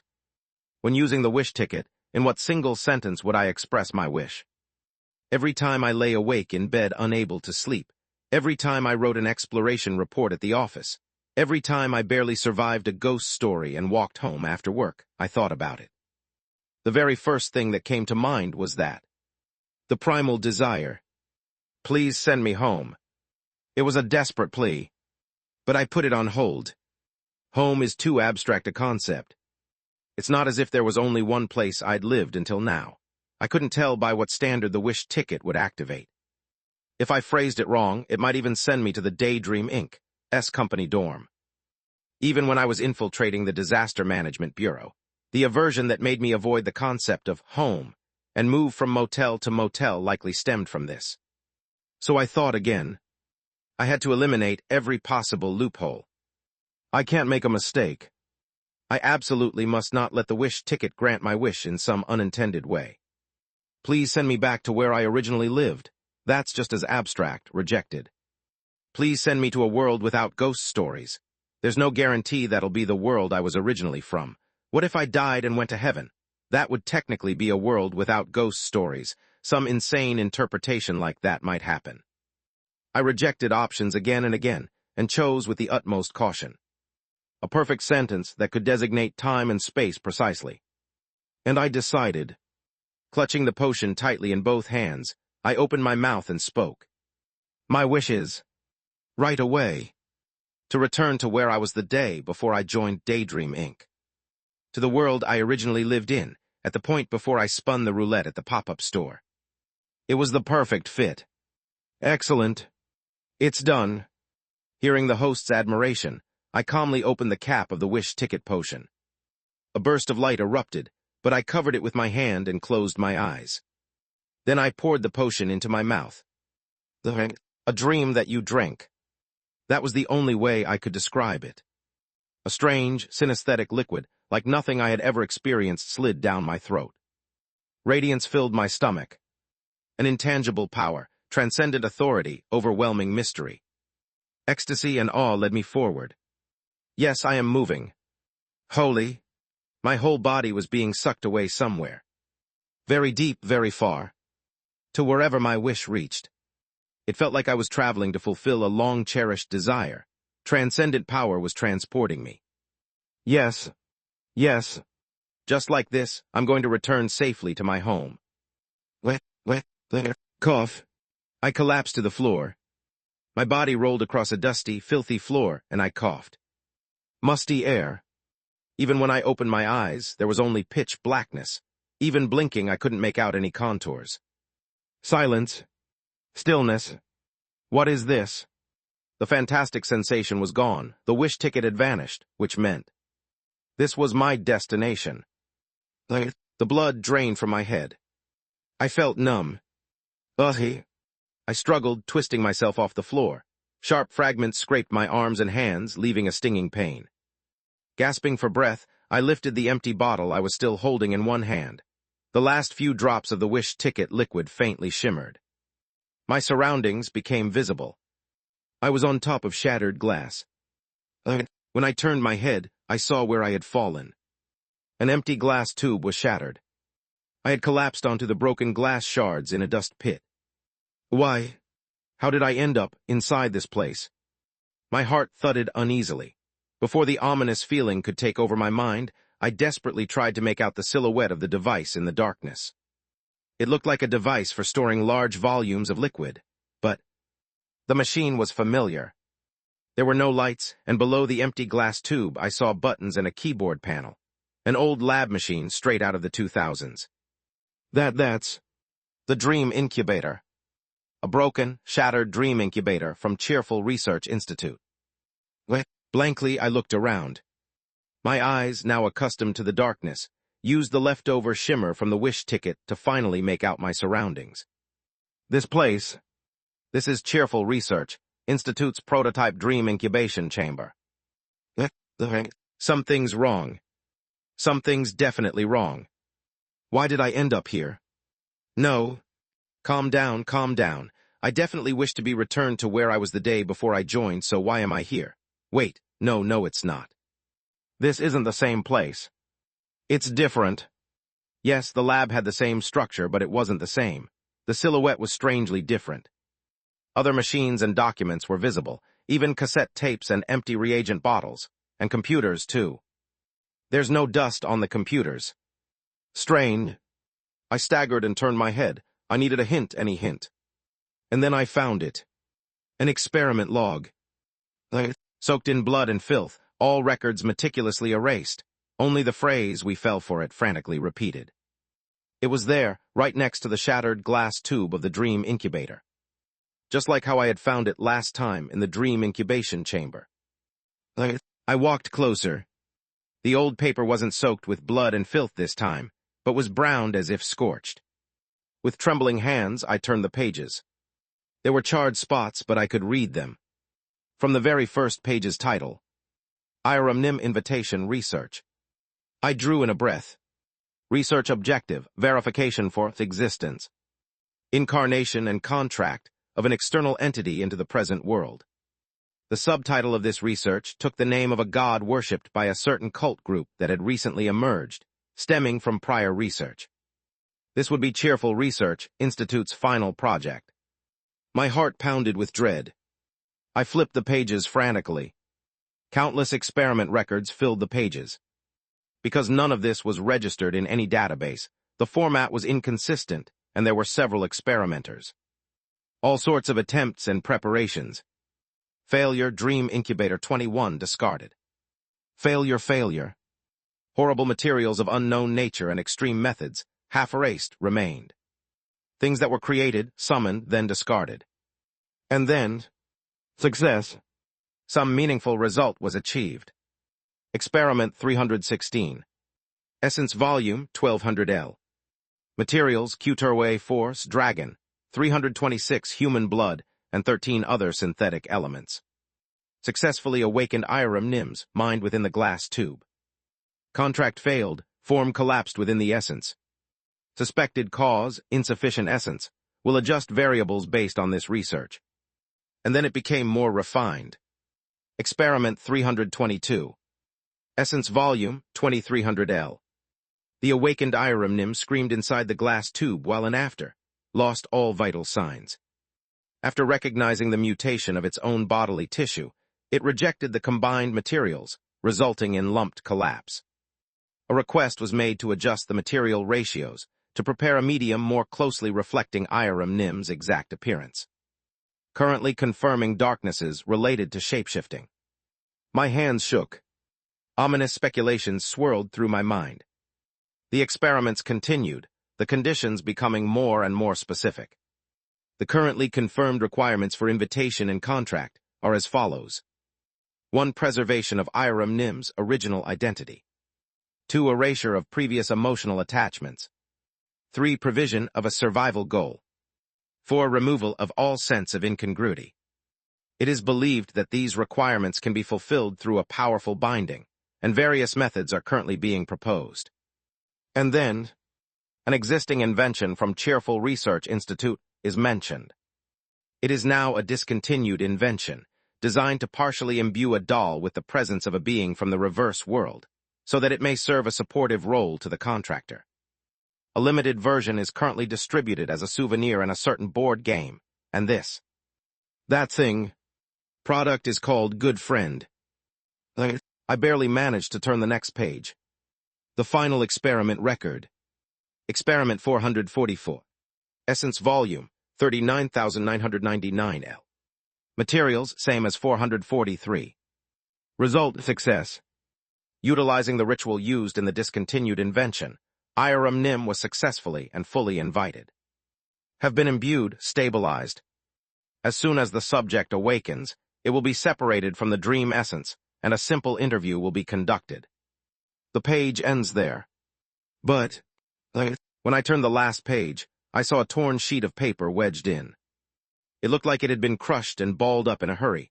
Then someone else had carefully smoothed it out and put it back in the experiment log. And scrawled over it was more writing. The previously neat handwriting was now completely destroyed. Daydream found out. They burst in. It was another trick.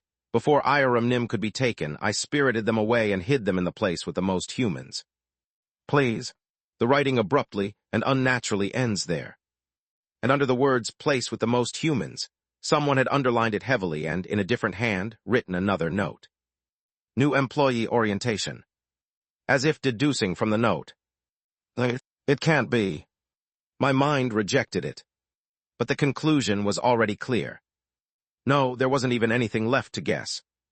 It was too obvious. In answer to my wish, please send me back to where I was the day before I joined Daydream Inc. I had awakened inside this shattered dream incubator. So that means I was the research subject of this experiment log. The good friend. Something synthesized, an entity from the reverse world invited by Cheerful Research Institute, imbued within. Just like the host Braun projected into the plush toy. The consciousness of Kim Solium, existing in another world, projected into something created in the dream incubator. Is that it? No. No, it can't. There must be some other explanation. What did it say about the binding up above? I don't qualify for that. I want to go home. I need to return to my house to meet my family and friends. That's why. Who exactly are those people? I can't remember. I was sure back when I first joined that I remembered. Didn't I recall the conversations with my parents and friends? And didn't I look up contact info, check addresses, search through my records and... Did I actually do that? Or did I just think to myself, I checked and let it go? What exact contacts did I look up? Which previous address did I visit? I don't know. I can't remember. There's only this conviction that I did. So does that mean? This body I inhabit isn't Kim Solium. If the place I was before joining was this place, If I've returned to the place this body was, if I was made in the dream incubation chamber, then am I not human? No. I look down at my hands. No. No. ENOU. My body starts to bulge grotesquely. The tattoo collapses. I disappear. The human body falls apart. The self that has realized the truth rejects the shape of a human body. The body tries to revert to its original form. Something unknown, sacred and bizarre, synthesized, bursts forth from within me. Scales and horns, hooves, spikes all pierce through my ribs. No. My voice rings strangely through the space. But there is nothing I can do. I've already disposed of all my items. My tattoo is completely empty. N.O. At that moment, I realized it. There is still one thing left inside the tattoo. Equipment that's not mine, something I borrowed. I hastily shoved my mutating hand into my tattoo and pulled out the equipment. The security team suit. And I started to put it on like a madman. My mutating body is forced and jammed back into a human form, held in place. Strange noises ring out as black smoke envelops my whole body. In that way, I barely manage to regain human limbs. I have to run away. Staggering, I search for the door to the lab. Yellow lamp-like eyes flashed. The light found the doorknob. Leaning on it, I barely manage to push it open and step out. There are indoor lights. A normal office hallway. A scene I had seen before. Daydream's basement. The sergeant had told me about Cheerful Research Institute being in the company's underground. The Cheerful Research Institute, it's still in our company's basement. If you go deeper underground, the same office corridors just keep repeating. What floor underground is this exactly? How do I get out? Elevator. My head and body feel heavy. A strange, intense pain sweeps over my entire body. Dragging my feet, I tried to make my way somehow to the end of the corridor. Just then, excellent. You have strong company loyalty to think you'd come back. I raised my head. Someone in a suit was now standing in front of me, staring straight at me. An ageless impression, cold and immaculate appearance, a perfectly fitted 3-button suit, dark blue hair. Managing Director Chung Dali. Already wearing the uniform, are you? Looking good. Black pupils stared at me.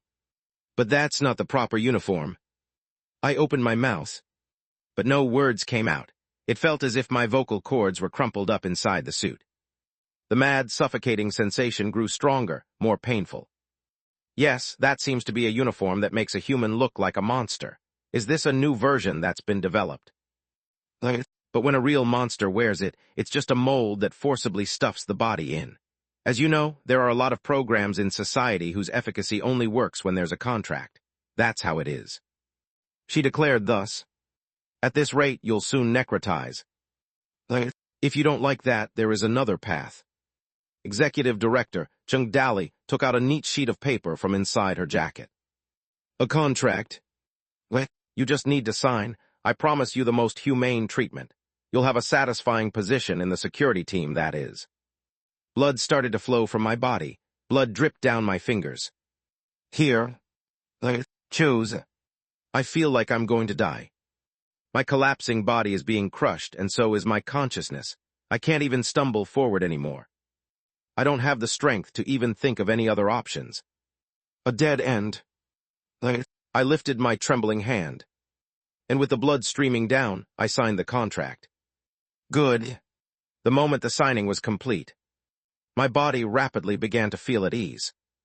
As if I were wearing perfectly fitting clothes, as if I had fulfilled a promise, as if just the right amount of water had been poured into a cup. A sense of peace and unfamiliar power spread through my whole body. And more than anything, a clear binding. I looked at my superior.